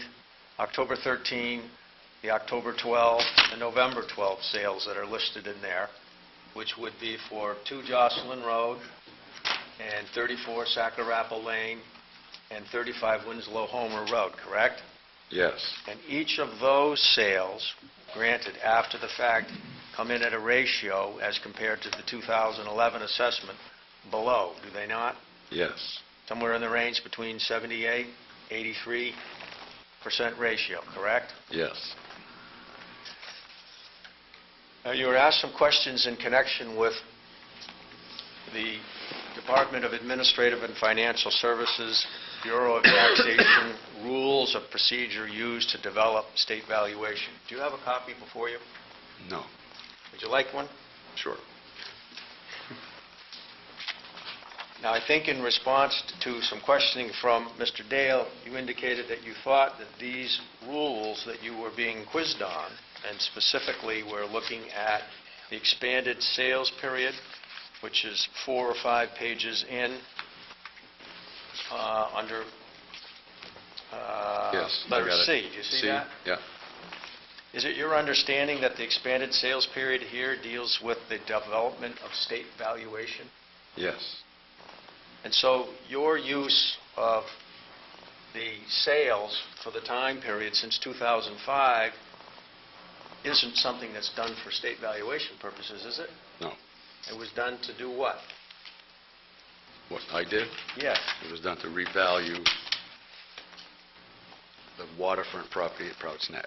And why did you revalue the waterfront property in Prouts Neck? Because their average ratio was around 80%, and the residential ratio in town was 100%. So, in my opinion, they weren't paying their fair share of taxes. That's why I felt I needed to increase it. It didn't. Some led you to believe that it brought in more money to the town. It didn't bring in any more money to the town. It lowered the tax rate because I added more value based on the waterfront additions. But I also decreased. Remember, I decreased almost 500 properties, and I increased 240 properties. If I hadn't have done the increases, I would have had to do the decreases because I couldn't defend those values. Those properties were overassessed. I needed to reduce them. The tax rate would have been, as it was, the tax rate increased by 5.5%. If all I would have done was decrease property, tax rate would have been probably closer to 9.2. So everyone in town would have paid 9.2% increase, not 5.5, which would have been, in my opinion, I would have been discriminating against the rest of the town because I'm making them pay more than what the waterfront people should have been paying. It wasn't an easy decision. There's no easy decision when you do this, but it's what I felt was fair and equitable to the town. To the town taxpayers who I work with. Mr. Lesperance, there were some questions brought to your attention about abutters and about interfamily sales and intercorporate sales. I think you've explained yourself on those, but it's true, isn't it, that when you made a decision as to whether to include a sale or exclude a sale, that it would be discussed with Ms. Russo, and also, if it was excluded, tested by the person who comes down and reviews your turnaround document? And it would also be compared to other properties that are selling in the area. If it sold for way less and I had 10 sales in the same area that sold for way more, well, this flag goes up. Why did it sell for way less? Usually we go out and look at it. Maybe we got the building wrong. Maybe we're too high. Why are we too high? Or why are we too low? Anything that sells for less than the assessment or more than the assessment, it's reviewed automatically every month. Do you also talk to realtors and others And about appraisers, as much as we can, because we feed off of them as much as they feed off of us.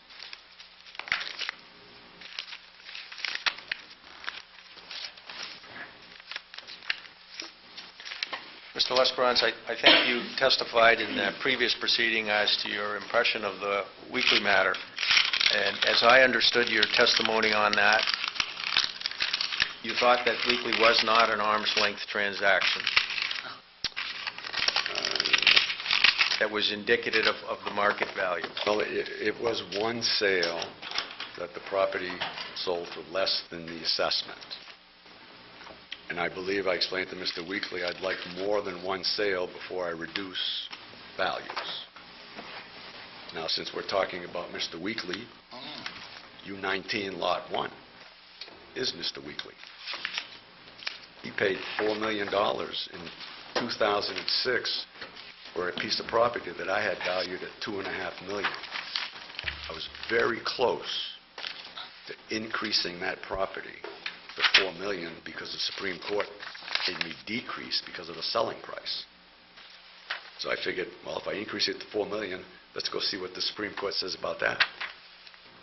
I didn't increase it. I didn't increase anybody in 2006. I let that sale sit there. And then in 2012, I had enough other sales that it was time to redo Waterfront. But it's ironic that it was a Weekly sale. Same person. Mr. Lesperance, Mr. Dale had kept pointing over to his exhibits of the other tax maps and indicated that his attorney, with Sister and Ms. Goldsmith, had identified in the assessment records of the town that there had been, quote, "no change" between 2005 and 2012. Why was there no change in those properties between 2005 and 2012? Because I don't think I've had any sales of those properties except the Atlantic House condos, which since 2005, I believe I've reduced them twice in that 7-year period because of sales at the Atlantic House. None of the other properties, Cole Farm, I think, came in, if it came in after 2005, then we did have one sale, a waterfront sale, and that would be right next to the Ginn lot, and it sold for $1.9 million when it did sell, but I don't remember if it was prior to 2005 or after. That was part of the Cole Farm subdivision. So I think it was after 2005. So These sales are located in what you would consider a different assessment neighborhood, Mr. Lesperance? to Prouts Neck and Higgins Beach, yes. Now, there was some questioning of you about Mr. Ginn, the father, and Mr. Ginn, the grandson, as to the relative value of their lots. Yes. Does this relate to how the town arrives at the assessment for what you call excess acreage? Yes. And could you just explain that so it's clear to the board? All excess acreage is valued at, and Mr. Ginn's is probably valued a little more because it's by the water. It's probably valued at an average of $15,000 an acre, as opposed to in the RF zone on the other side of the turnpike, it might be at average of $3,000 an acre. That's always been the policy in town. It was the policy when I got here. It was the policy before I got here. The home site was never more than 1 acre. However much land you owned past the acre, you pay just on an excess acre rate, regardless of where it is, if it's oceanfront or if it's a farm on the Broad Turn Road. And I haven't changed that. Do any of your sales support that measure of assessing the excess acreage? We don't get that many parcels. Usually when a 100-acre parcel sells, it goes to subdivision, so it's hard to measure it.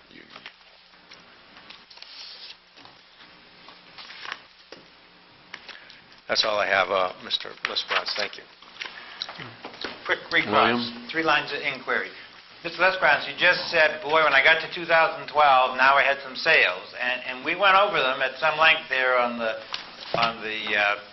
notepad on the sideboard. These are, of these 8 sales, 2010, 2005, 2008, 11, 06, 07, 11, 07. Those aren't exactly 2011 and 12 sales, are they? No. And they span what I gather is a disputed existence of the Great Recession in Scarborough. Again, my state valuation doesn't show a great recession in Scarborough. Understood.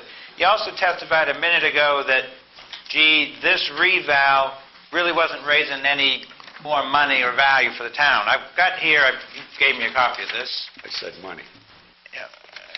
This is your memo, isn't it? Dated August 31, 2012, just a couple of months after the assessment date, to the town manager, right? Yes. Right on the eve of the town council's passing the budget, cutting the tax rate, right? Yes. You say there, in there, by these partial revals on Pine Point, Higgins Beach, and Prouts Neck, I got $40 million more, right? In assessment. Yes, that's what the memo says, right? In assessment. Yes, in assessment. Yes. $20 million in assessment in new properties, right? Is that what it says? 19.5. Yeah, 19.5 of new, and $40 million just by redoing these 3 neighborhoods, right? And reducing others. Just That's so. all in that mix. And my last... But remember, it's assessment, not tax. I understand. Okay. I assume that $40 million of new assessment does translate into some tax dollars. But not new tax.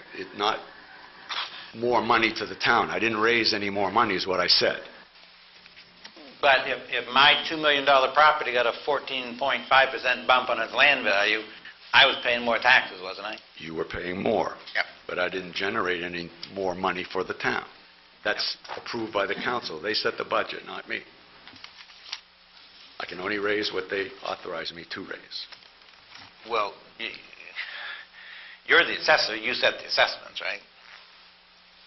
I'm not saying I didn't set the assessments. Yeah. I'm saying I can only raise the amount of tax dollars that they approve at a public hearing, setting the budget. Yeah, and my last line of inquiry is about this statutory provision where the section 701A in Title 36 that provides, and we read it back and forth, that you can treat them as one lot, the side-by-side lots can be treated as one, provided each parcel is 5 or more acres. And I think your testimony was, well, in the 29 years I've been here, and even before that, we haven't really followed that rule in Scarborough. Wasn't that your testimony? And I think it's statewide. I don't think it's just me, but I know other towns do it too. Well, certainly statewide, this red book applies, doesn't it? There's no question about that. And the state knows I'm doing it. Okay. And lastly, in that regard, you testified in your turf loft case, I believe, this is your quote, right, then excess acreage, he would get the same benefit on this, not counting the extra lot as much as the principal lot, as long as he asked for it. Sorry about that. As long as he asked for it. Correct. So this little rule that you don't really follow the statute and don't follow the 5-acre limitations is only if somebody is savvy enough to ask for it. Yes. I have nothing further. Thank you. Thank you, Will. Let's see, I think the next order of business is trying to get Mr. Ledoux up here. What I'd like to try to do, for the sake of time, is to mete out equal portion of time to both sides. You know, if you can keep within that time, and I think it's 10 o'clock now. We could take a half an hour on each side, max. I need 15 minutes. Okay, I understand that, but you may be surprised. No, no. So but regardless, we're going to max it out at a half an hour for each side. So we will stop at 11 o'clock, Mr. Ledoux. You'll be free to go by then, if not sooner. Okay. Thank you very much.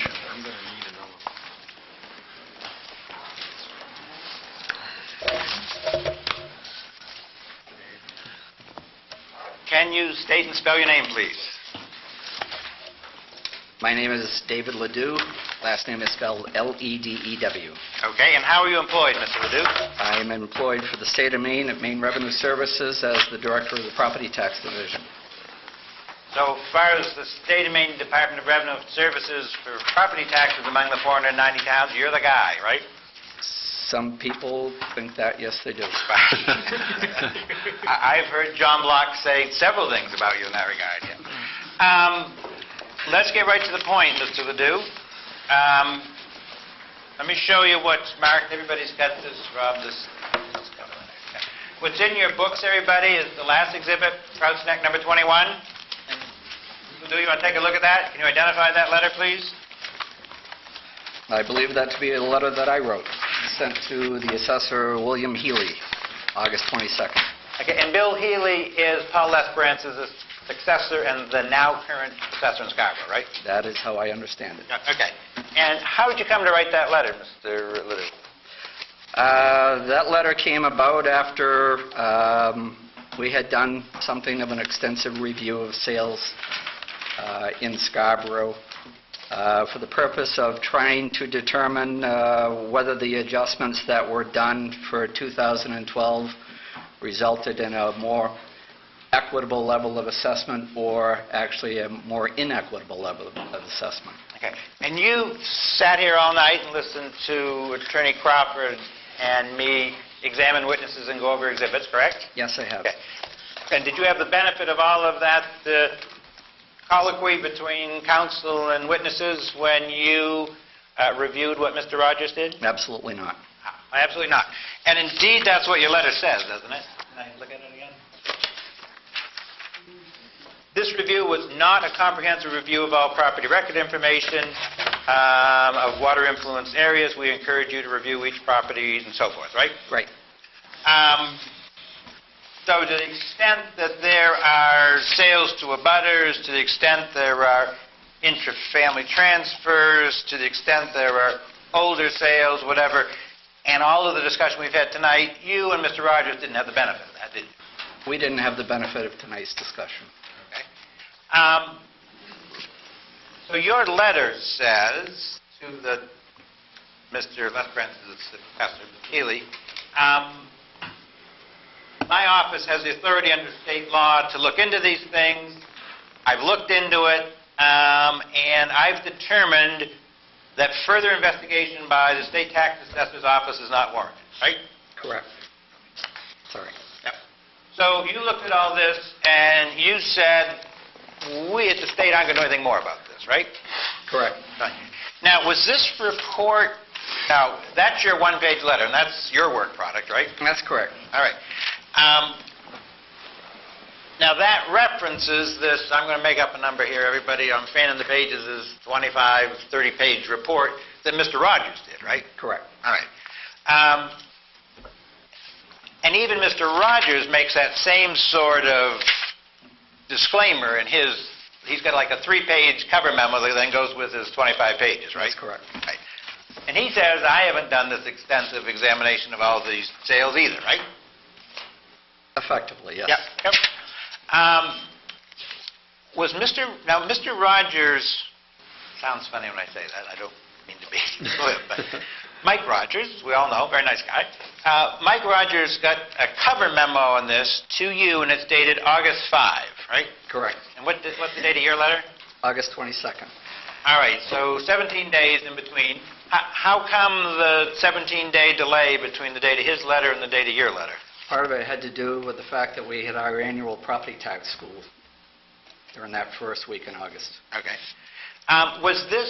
Was Mike Rogers' August 5 report issued by the Maine Department of Revenue Services Property Tax Division in the normal course? Did you send this out to the town of Scarborough in the normal course of business? We did not. You didn't? No. And in fact, you sent it out only when the town of Scarborough issued a right-to-know law demand on you, right? Was it the town of Scarborough that did? Town manager on behalf of the town? I don't recall who actually requested it, but when it was FOIA'd, we made it public. By FOIA, you're referring to what I call the right-to-know statute? Correct. Okay. So this was not issued by the town in the regular course of, or excuse me, by the state in the regular course. It was issued pursuant to a right-to-know demand from the town manager, right?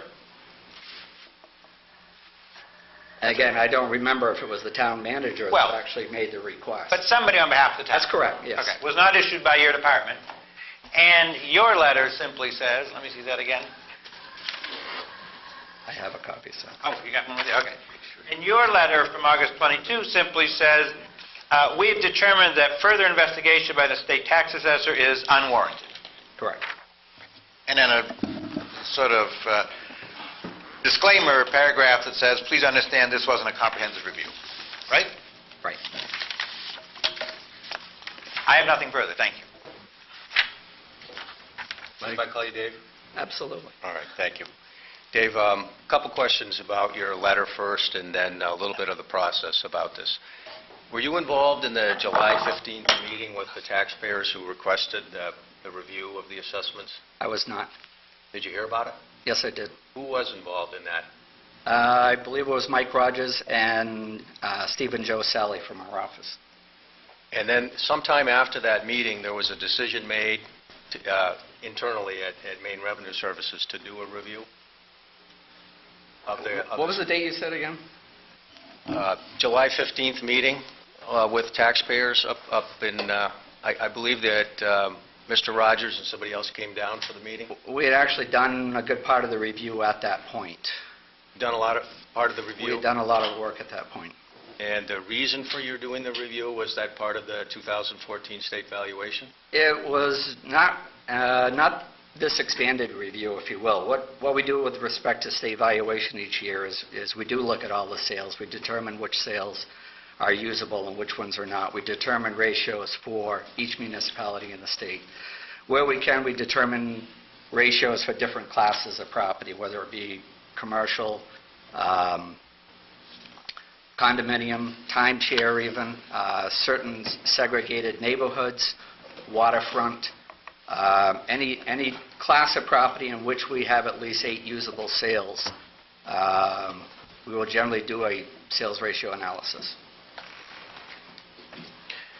Now, so you started to do some of this work, and then obviously at some point in time, Mike Rogers initiated this more thorough and systematic review of the Scarborough assessments, didn't he? Yes, he did. And that was in large response, according to Mr. Rogers' report here, to the requests of taxpayers, correct? We had received some complaints going back to the end of January, and a lot of allegations of inequitable treatment of certain taxpayers in the town of Scarborough. At that point, we started a dialogue to some degree with some of those concerned taxpayers. And over the course of the following months, there were numerous telephone calls, emails to discuss, to some degree at least, what we were doing in our review process. And it's true then that Mike Rogers contacted the town and got a lot of the detail and information that he refers to in his report, is it not? Actually, as I understand it from Mike, he got a lot of the detail right off the website for the town. A lot of the assessed values, comparison of the 2 years, assessed values for the sale prices, or sale properties, excuse me. Were you aware of any communications coming from Mr. Rogers to the assessor's office indicating that the report would be issued? I don't know that myself. I know that Mike had hoped to have an opportunity to discuss his findings. In the end, essentially, he turned his report back in the first week of August to us. We did a pretty thorough review of it. And in essence, we determined that it was really a no-win situation from our standpoint as far as releasing it. We looked at properties that sold, and only properties that sold. We certainly identified which properties within the shoreland areas, and we looked at a broader shoreland area than some people might. We have we look at water influenced, not just exact waterfront property, and we'll include that in a segregated ratio study. And Mike, in his analysis, went through, identified all the properties that he would classify in this water influence area. He did a segregated sales analysis. That segregated sales analysis is only good in state valuation if you go through and you add up all the assessed values for the property within that particular area that you're segregating, because you want to apply that different ratio that you might come up with for waterfront versus non-waterfront to only the waterfront property. So our purposes in doing state valuation segregated studies is to determine, are there different ratios for different classes of property, and if there are, to apply the appropriate ratio of that class of property. So in the course of doing state valuation, we will do segregated studies, and certainly on file at the town office is a copy of our state valuation report with all the information which is in it, and the segregated studies, and how we use that sales information to extend the total value of the different classes of property that we got those sales from. But Mr. Rogers' report is a little bit different than just a regular state valuation, is it not? He took it a little bit deeper than that. With respect to the waterfront property, there were some of the allegations that we were hearing were that if you're going to factor waterfront property, you have to factor all waterfront property. I've never known that to be true. The assessor's job is to establish equitable values for all property owners in town, with the ultimate goal that nobody pays any more or less than their fair share of the cost of running the municipality each year. So the assessor is to look at all properties and establish equitable values. If you know that certain properties are inequitable within a class of property, and you know that others are overvalued or undervalued, the assessor's job is to identify those properties which are inequitably valued, to make an adjustment to restore the equity. two ways of doing that. You can increase the properties that are undervalued to the other properties, or you can decrease the properties that are overvalued down to the level of other properties. And in Mr. Rogers' study here, he examines the adjustments as if they were made and not made in two time periods, does he not? That's correct. And what's the ultimate result of Mr. Rogers' report? The ultimate result, as we look at it, is that looking at the sales for, actually we use two sales periods. We use the sales period which we would normally use for the 2014 state valuation, which looks at assessments done in accordance with April 1st, 2012. For that, we look at July 1st, 2011 sales through June 30, 2012. In Mike's analysis, what he did was he looked at the sales within the waterfront area, and he segregated those sales into two different categories. One category was for the properties that were increased in value from 2011 to 2012.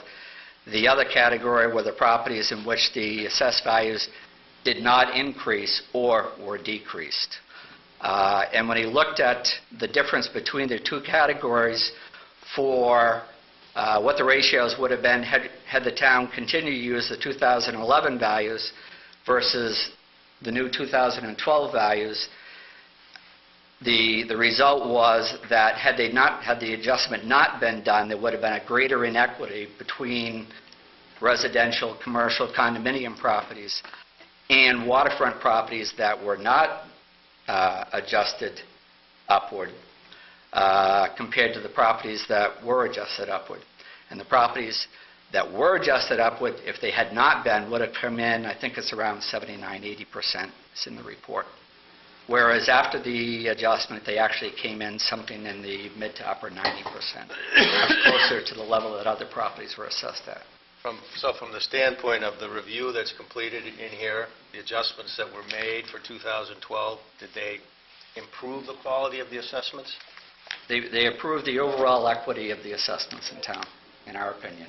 And how do you measure the improvement, Dave, on the overall quality of assessments and equity? And again, we can only look at sales property. That's a solid piece of information which we have. And if we looked at, as an example, we'll say that it was, we showed that if the properties had not been adjusted using the sales for the 2014 state valuation period, the waterfront properties that were adjusted upward, if they had not been adjusted, would have been at 80% of fair market value. Essentially what that says is the average assessment on $1 million property would have been $800,000. We looked at the properties that were not adjusted upward and looked at the study as to what would have happened had those properties not been increased between 2011 and 2012, and those properties were something in excess of 100%, meaning that the assessed value would have been over $1 million for $1 million property. So in our view, when you have one class of property assessed at 80% of fair market value, another class of property assessed at 100% of fair market value, that's an inequity. And that's something assessors should attempt to remedy or pay attention to? That is their job. Their job is to make sure that nobody pays any more or less than their fair share of the local property tax burden. Now, there's a number of points in the studies, as I understand them, that Mike presented here that reference not only the ratios and the change in the ratios, but this other creature called a quality rating.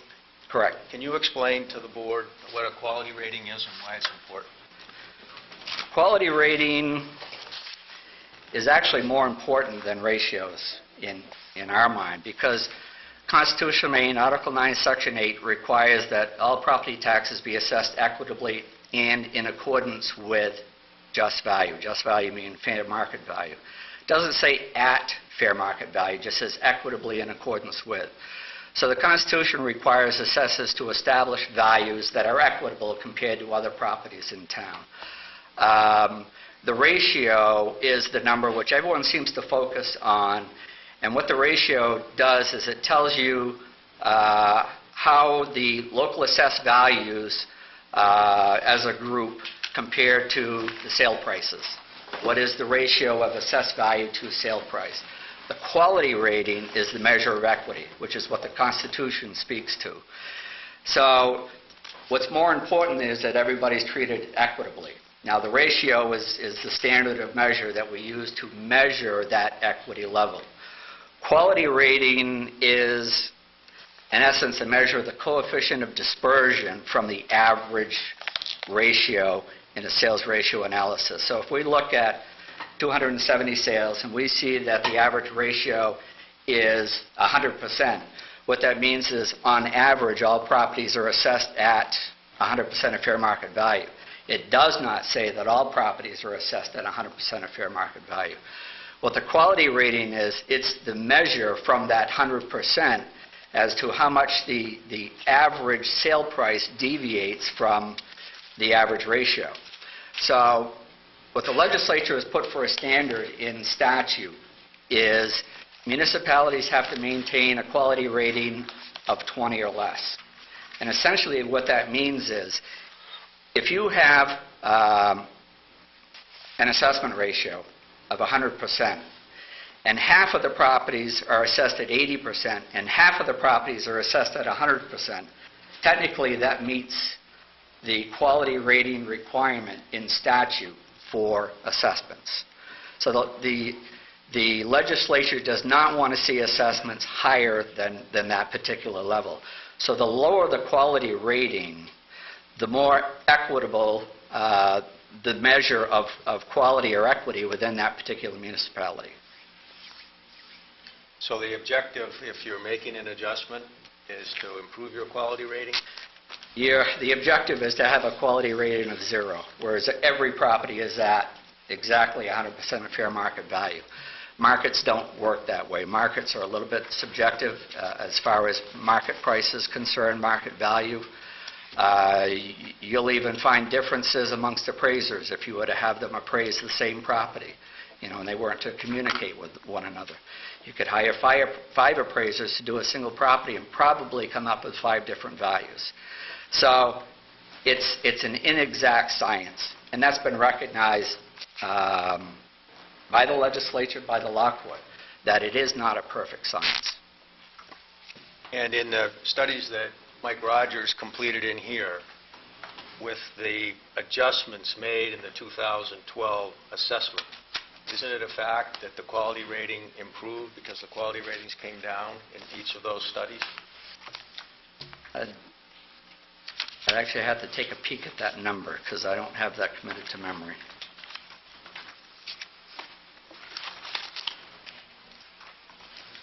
I think if you go to the report, the analysis, shall we say, starts somewhere around page 40.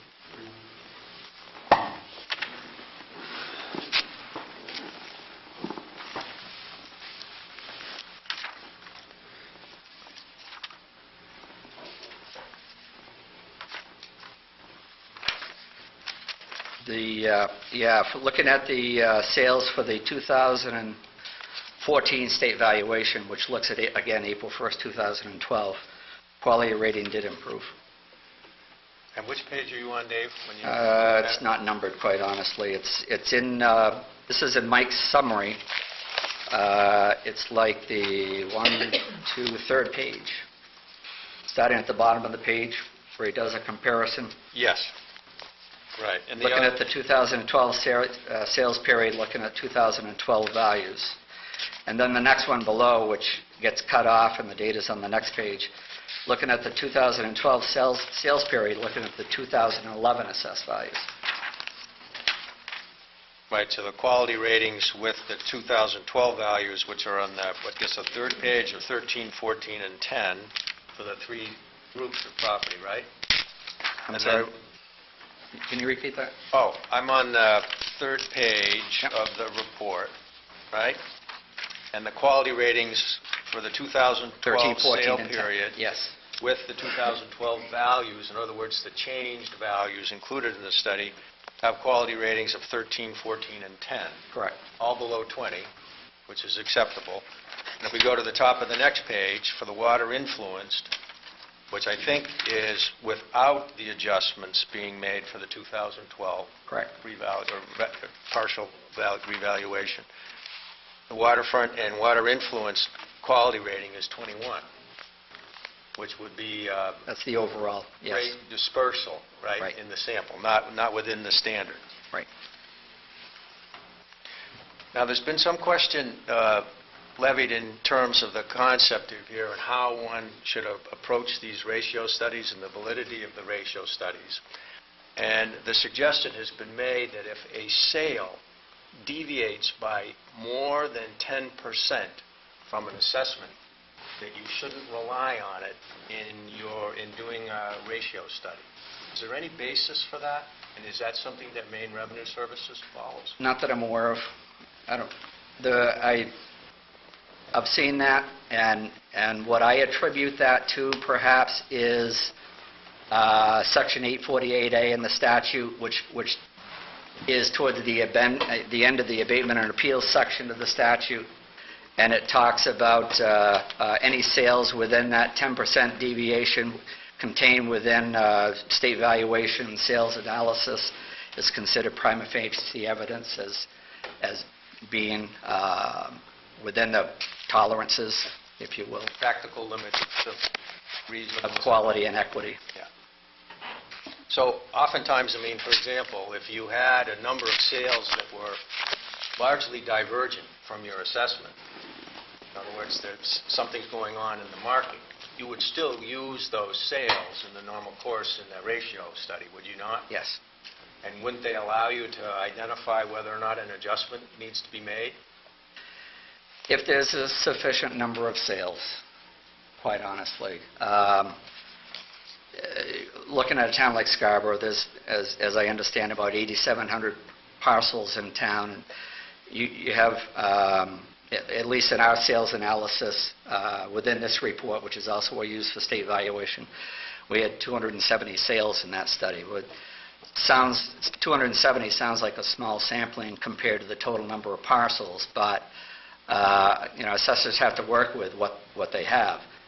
270 sales is actually, from what we see in most municipalities, a very good sampling, and one in which we're able to segregate from that overall ratio different categories of property: commercial, condominium, waterfront, non-waterfront. To do those segregated analysis, to which we then apply that ratio to the sum total of all assessments within that particular category. And do you know how many out of that 270 or so were waterfront sales? In this particular, in the state valuation report, we had 32 waterfront water influence sales that Mike identified. As you get into the report, you'll see that there's 31 sales. In state valuation, we use 32 waterfront sales. For purposes of doing this analysis of those properties that were increased as compared to those that did not increase or were decreased, when Mike met with the interested parties, there was one particular sale in which they said, this is not a usable sale. And Mike said, okay, for this analysis then, I'll remove that sale. So for state valuation, we had 32 sales. For much of this report, you're going to see 31 sales. Do you remember which sale that was that they didn't want to have in? I think it was in our original state valuation waterfront water influence study. I think it was like the fourth sale from the bottom. It was I say from the bottom, from the top, as far as it was a fairly low ratio sale. But just for this analysis for this report, he took that sale out. Now, you had the benefit of sitting here through some testimony on some other points here, Dave, and I wanted to ask you a little bit about the abutting lot issue and your familiarity with that, and whether other assessing communities treat abutting lots under the same ownership that might not make the 5-acre standard. as one assessing unit. Are you familiar with that? Yes, I am. And it's done? It is done. And with respect to 701A, there are times you want to turn the mic off and speak freely, but essentially 701A, the 5-acre lots, requesting that they be combined, that was a piece of legislation that was passed early 1990s, as I recall, in response to a single representative in the legislature who had an issue that he wanted to have addressed. And in essence, this language is very permissive. It doesn't say shall. It's very permissive in nature. And so it essentially establishes this minimum requirement that assessor may look at in order to combine contiguous parcels. The issue of combining parcels is actually a very common question that we get in our office, so much so that in our course material that we use for instructing assessors, people who want to become full-time assessors, or people who get elected as selectmen in smaller towns and find themselves also the assessors, we have these course materials for instruction purposes. And within our basic course 2, which teaches law, we have 3 pages that are dedicated to the combining of parcel issue. The statute indicates that parcels should be separately assessed. And that's something which historically Maine Revenue, back under our former name, Bureau of Taxation, we used to teach that quite solidly to assessors, because if people have 2 parcels and theoretically they can only pay the property taxes on one and choose to let the other parcel go, they should have the ability to only pay the taxes on the one and let the other one be tax acquired by the municipality.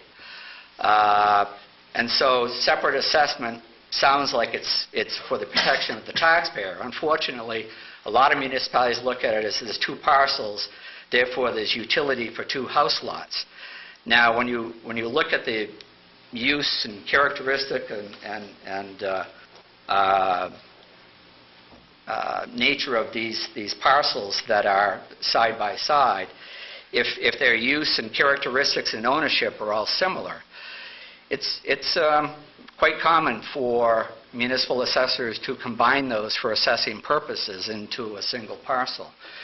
And so what we find when we look at case law, we find cases where taxpayers had their parcels assessed, 2 or more parcels assessed as a single parcel. It became tax acquired, and then they go to court to challenge the legality of whether the assessor can combine those into a single parcel. And the court has set some loose rules as far as when they think that's acceptable. And by and large, they say that is a acceptable practice by municipal assessors to combine parcels for assessing purposes.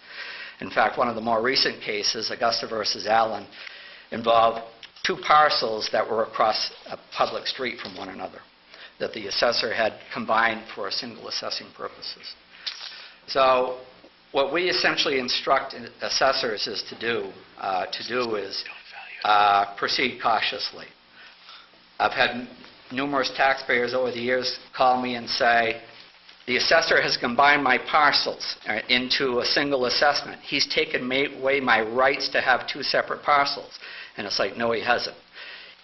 Usually those complaints come when somebody has a separate parcel which they're looking to sell off as a house lot, as an investment sometime in the future.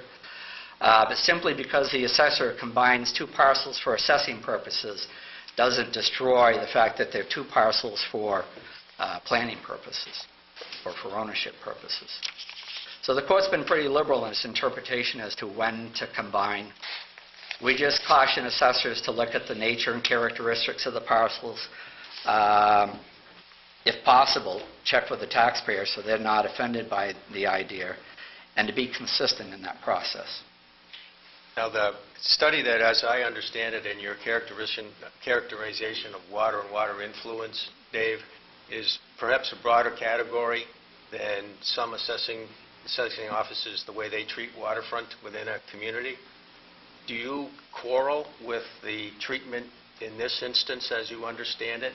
of the way Mr. Lesperance treated the various assessment neighborhoods in the town of Scarborough? We, for state valuation purposes, and there was some discussion earlier about the rule for the development of state valuation.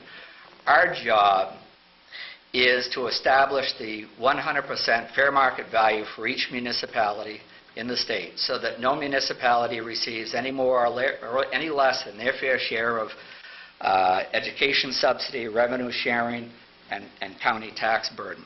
So our job is to do an equalization of each municipality as a whole. The assessor's job is to establish equity amongst the taxpayers so that nobody pays any more or less than their fair share of the cost of running local government each year. Our purposes are set up to treat municipalities equitably. And yes, we can disagree with municipalities as far as what we think should be in a waterfront study, but for our purposes, we have a category of waterfront water influence. And it does get a little subjective, but that's what we do on ourselves, Maine revenue, for the purpose of trying to establish the equitable assessments for all municipalities for education, subsidy, revenue sharing, and county tax purposes. But when you audit the local assessing practices, you don't quarrel with, generally, do you quarrel with the assessor's identification of assessing neighborhoods that he or she treats as a market? I can tell stories all night about different scenarios, and I'll just tell you one particular situation. And there's a municipality which, for the first time, decided to establish waterfront properties within the corporate bounds of that municipality. In doing so, they didn't do so, it's an inland town, they didn't do so just for ponds, but they took into account all rivers, streams, and brooks. And they essentially, for equity purposes, established the same frontage values on the brooks as they did for the ponds. We take exception in that particular case to categorizing some of these brooks as being true waterfront property. That's an extreme. But no, we don't generally quarrel with municipalities when they take a reasonable and equitable viewpoint of what's waterfront and what isn't, or what's water influenced and what isn't. Now, there was some questioning, too, about the application of the state valuation standards for the study period that were raised in the examination of Mr. Dale by Mr. Lesperance. And I think Paul indicated in response to one of the questions that Maine Revenue Service has never questioned his way of approaching and equalizing within the neighborhoods. Is that your understanding? Quite honestly, we're more results-orientated than method. There is more than one way to establish assessed values for land, more than one way to establish the assessed values for building structures, personal property. And our viewpoint is more results-orientated, both for state valuation purposes and determine the level of assessment, and equity purposes for taxpayers within the town. So if an assessor makes an adjustment to try to bring an area in the town that appears to be lower than the general overall assessments of the town, then Maine Revenue Services would generally support that outcome. We would support that, and as far as what data goes into that, we generally don't get into the process of asking them what sales period you looked at, because again, we're results orientated. And I learned one of my best lessons as far as the equity issue versus perhaps something being absolutely in accordance with fair market value. There's a court case involving Sears and Presque Isle going back to the 50s. And when I looked at the sales period that the municipality used to establish the assessed values, there was like a 10-year window from the start of the sales to when those values or those sales were used to establish values for assessment purposes. In that particular case, Presque Isle won that particular case. Sears did not prove that they had a lot of experts to sort of demonstrate what fair market value was for their property, but they didn't prove the inequity compared to other properties in town. So equity is what's key. Thank you, Mr. Ledoux. That's all I have. Mr. Thank you, Ledoux. Rob. Oh. Mr. Ledoux, Good a couple of questions on redirect.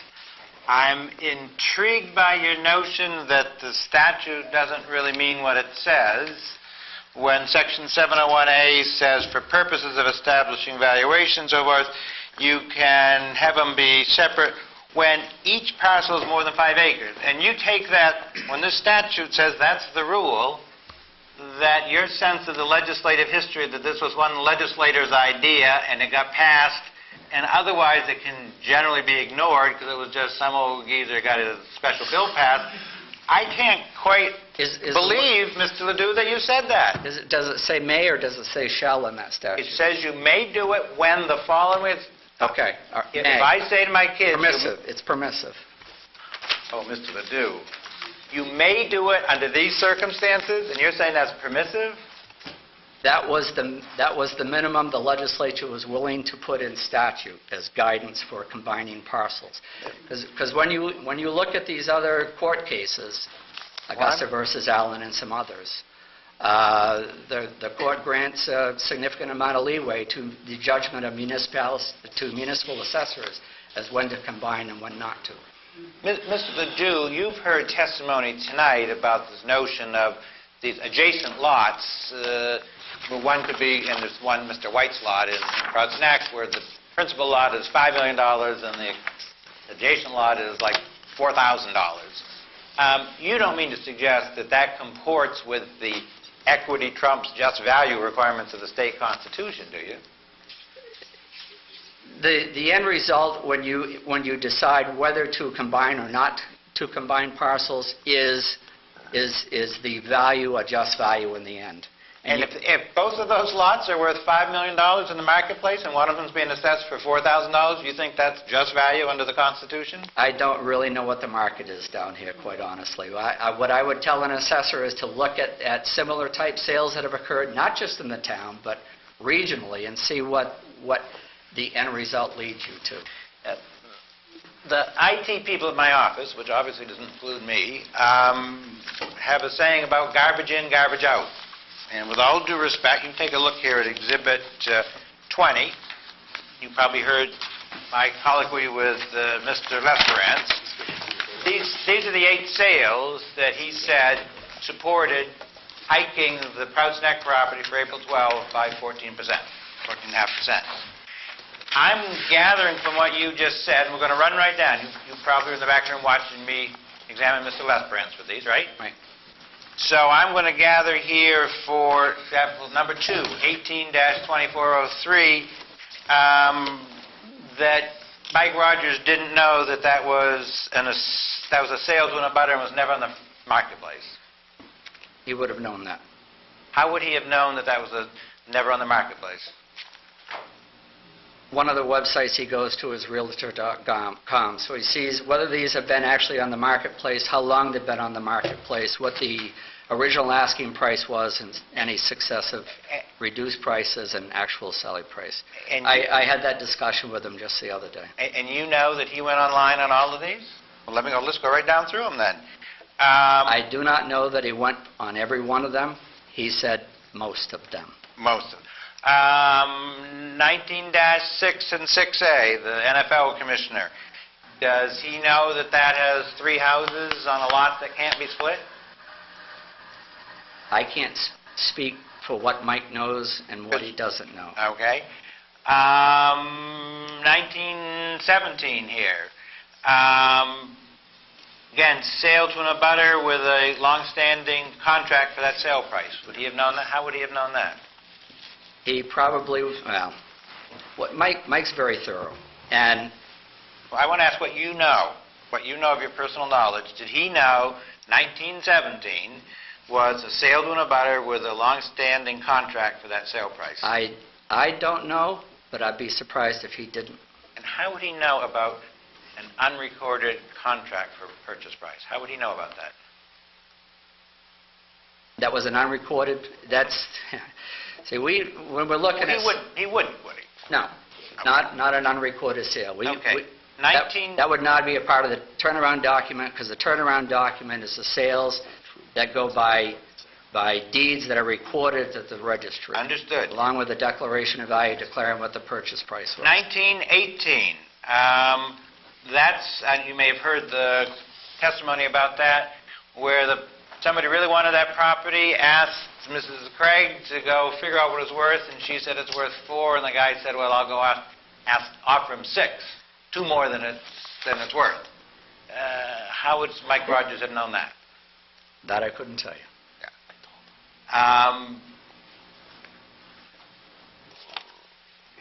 With reference to, you probably saw my comments or heard my comments about these 3 maps in between Higgins Beach. Are you generally familiar with Higgins Beach in Scarborough?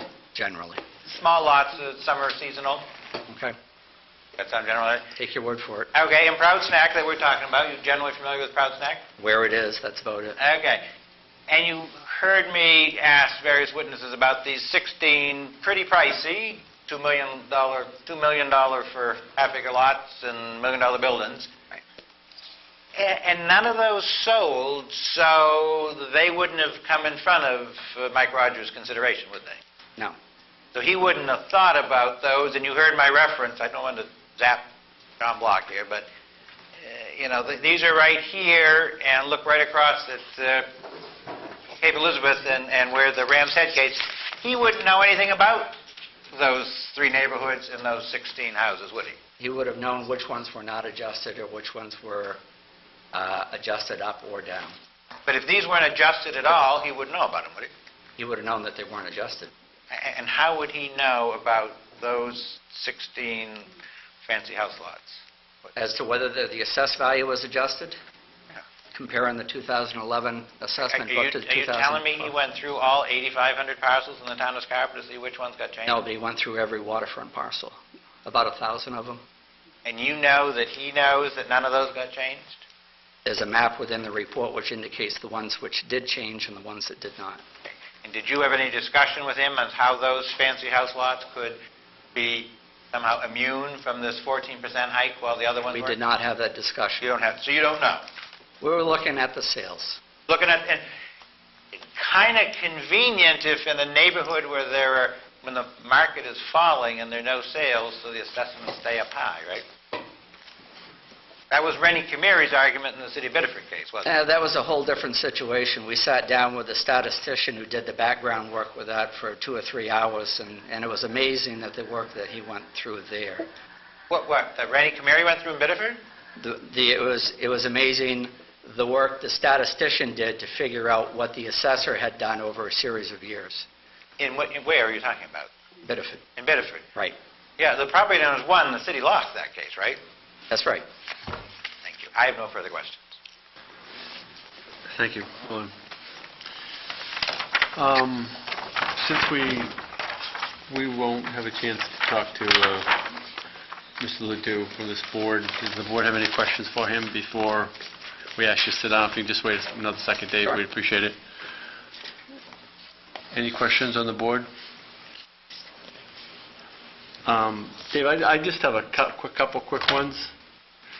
On that state report from Mike Rogers, I was just a little confused about the production of that. Was the report something that was customarily done, or was it done because of the calls that you got from the taxpayers? Was that produced? Whenever there's a revaluation conducted by a municipality, there's almost always a number of folks that contact our office to say that they feel it was unjust. Sure. In this particular case, the persistency of the complaints from a few, knowing that the assessor that had done the assessment and the adjustment had retired, and any apologies to Sue, the next assessor had not been appointed, that the town was in some sort of limbo. We also knew that certain people were communicating with people who might ask me, have you gone in and looked at this to find out what's going on? So there are a number of factors that caused us to spend a little extra time when we were doing state valuation in Scarborough to do some research on the waterfront property to try to make some sense out of it. So it's not just Scarborough, but it's customary if there's call, I understand, I sat through the last reassessment in '05, but it's customary, obviously, when taxpayers get their bills and they have questions, if they're concerned, they'll call your office, I take it. And They do occasionally. We tell them to go speak with the assessor, go sit down with the assessor, go over the property record card, figure out how the value was derived. Usually with a full-blown revaluation, you're doing building and land values. In this particular case, as I understand it, was primarily just a land adjustment. Right. So it's just one factor that you really needed to look at. We hadn't heard that there were a lot of complaints in recent years about how the building structures in town had been measured and listed and valued. So we didn't really focus on building values or overall assessments. We focused on the properties that were adjusted when we did the review. Okay. And I guess I'm also a little confused. Why, obviously, some from the town went to the Freedom of Information Act or whatever they did. Actually, that's not true. It is not true. Okay. I However, can ask Mr. Ledoux questions about that if you want, but I decided not to. Okay. But my question is a little different than that. My question is, why wasn't that report that was done just summarily sent to the town? Why did someone have to request it, from your office? We had a lot of discussion about that, quite honestly, and from the standpoint of Maine Revenue Services, we didn't see it as any kind of a win-win situation for us. If anything, it was going to be a lose-lose. We know that, even making the report public, with all the data in it, people go to the town office and review the data to see if it's accurate or not. If there is a mistake or two in there, they could hold that up and say, just try to discredit the entire report. So we shied away from releasing it. Okay. Because we knew there'd be a lot of focus on maybe a few points in it and not an overall look at the report for what it attempted to do.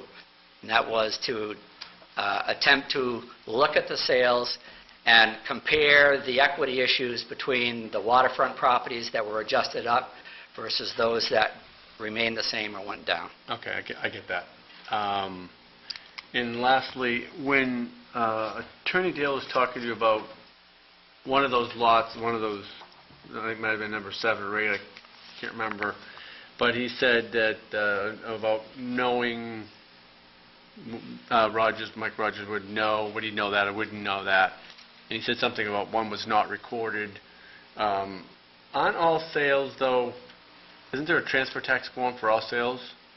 There's no requirement in Maine law to record a deed. When you purchase a property, you get a deed to that property. There is no requirement for you to record it. As long as they don't sell it again. Exactly. It protects the title to it. So in those cases, there will not be a deed recorded. There will not be a declaration filed. And for us, that particular sale, unless there's solid evidence otherwise, is not something that we would look at. I can sell something and not record it and not pay taxes on it? Is that what you're saying? Oh, no. If you didn't record the deed, different than the transfer tax. In the eyes of the assessor, that property would not have changed hands unless people came forth and gave information. So there's another section of law, it's Title 36, Section 557, that says you can continue to assess to the former owner until you receive written information that property has transferred. The written information is usually the recorded deed and the declaration of value. Gotcha. But if that information is not available to the assessor and the information isn't there that the property did sell, it's legal for the assessor to continue to assess it to the prior owner. Prior owner, okay. All right, I have no other questions. Thank you very much for coming down. And it was much appreciated and enlightened. Okay, we are at that bewitching hour now, as I spoke earlier. So what we need to do is, I understand that, Bill, you have a fairly substantial trial in a week or so? To be in Rockland all next week. Yeah, okay. So we need to schedule this. into January, I would think, with the holiday coming up, and we have... So Tracy, do you have that? What do we have open? We have attorney blocks scheduled on The January 7th. To do Ango. We have you coming in on the 7th? Are those cases all done? There is still one remaining on the 7th. The Angel? Yes, we might be able to move that. Move that one, or we'll move... That one. I want to have this one on the 7th. Oh. I'd rather have this one sooner than later, because, the more time is between these things, it doesn't behoove either one of us, and my memory is failing daily. So can we do it this... Would you mind if we...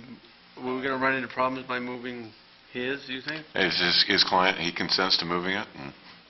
I haven't spoken to him, but I think he would be fine. You'll let us know. Okay, and then we can move it to the 2nd, which is the 7th, which would be the next, that's time slot. Yeah. So, Bill, how about the 7th for you? It's good for me. I'm sure it's good for Attorney Goldsmith, I can say that. She does all the work for you, obviously. We understand that. It's good for Mr. Kularkas. Now, good for Ms. Craig, and she says yes. All right, and What Bob? about... Paul? Bill, Sue. We'd already reserved it, so... Right, all right, we already reserved it, sure. They were Start time. all going to be here anyway, right? So, 7th at, Kathy, we'll defer to your schedule there. Is 6 o'clock to get out, or? 6:30. 6:30 is the earliest I can get Okay, here. 6:30 So then. if we want to Let's start start at early so we 6:30, can that's fine. get as much time in as possible. So, and then we need to, some sort of communication with you on when we can hear that case we're going to move, which would be, how about the following weeks, the 14th? We had reserved that one as well, Mr. Chairman. Did we already reserve that one? We did. We have the 21st reserved for Timpson. That would give 14th us is not 3 weeks reserved, in a or row. is it good? I don't have anything for the 14th.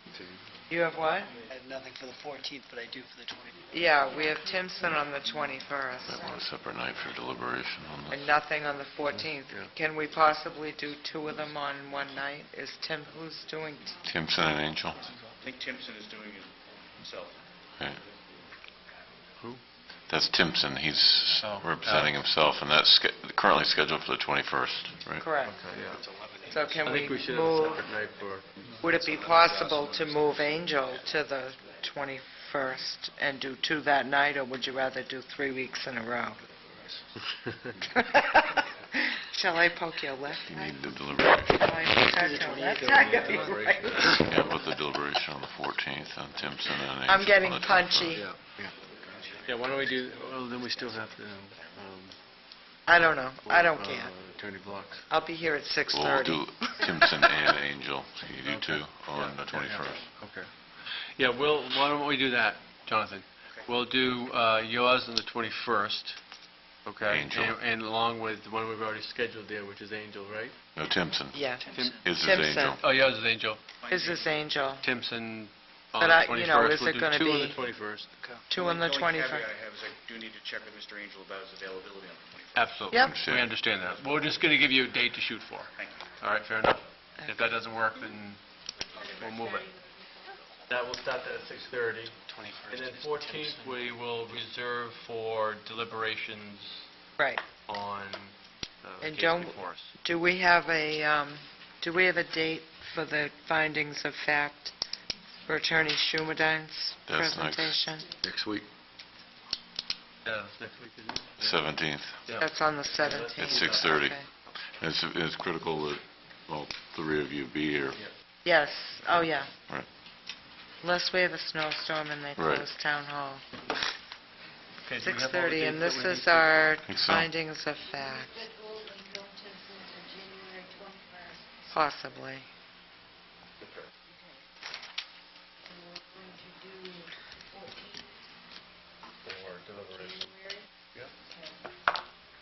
No, we're not doing the 14th, right? 14th of January for deliberations on this. Oh, deliberations, yes, thank you. I've been up since 4:30 this morning. I'm sorry. I'm a little tired.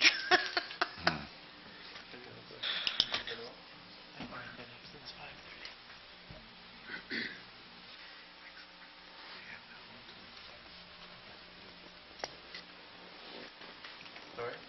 You have it all? Okay. Hearing everything, we will Did we have a motion? adjourn this meeting. Thank you very much for Thank you, everybody. all being Thank here. you.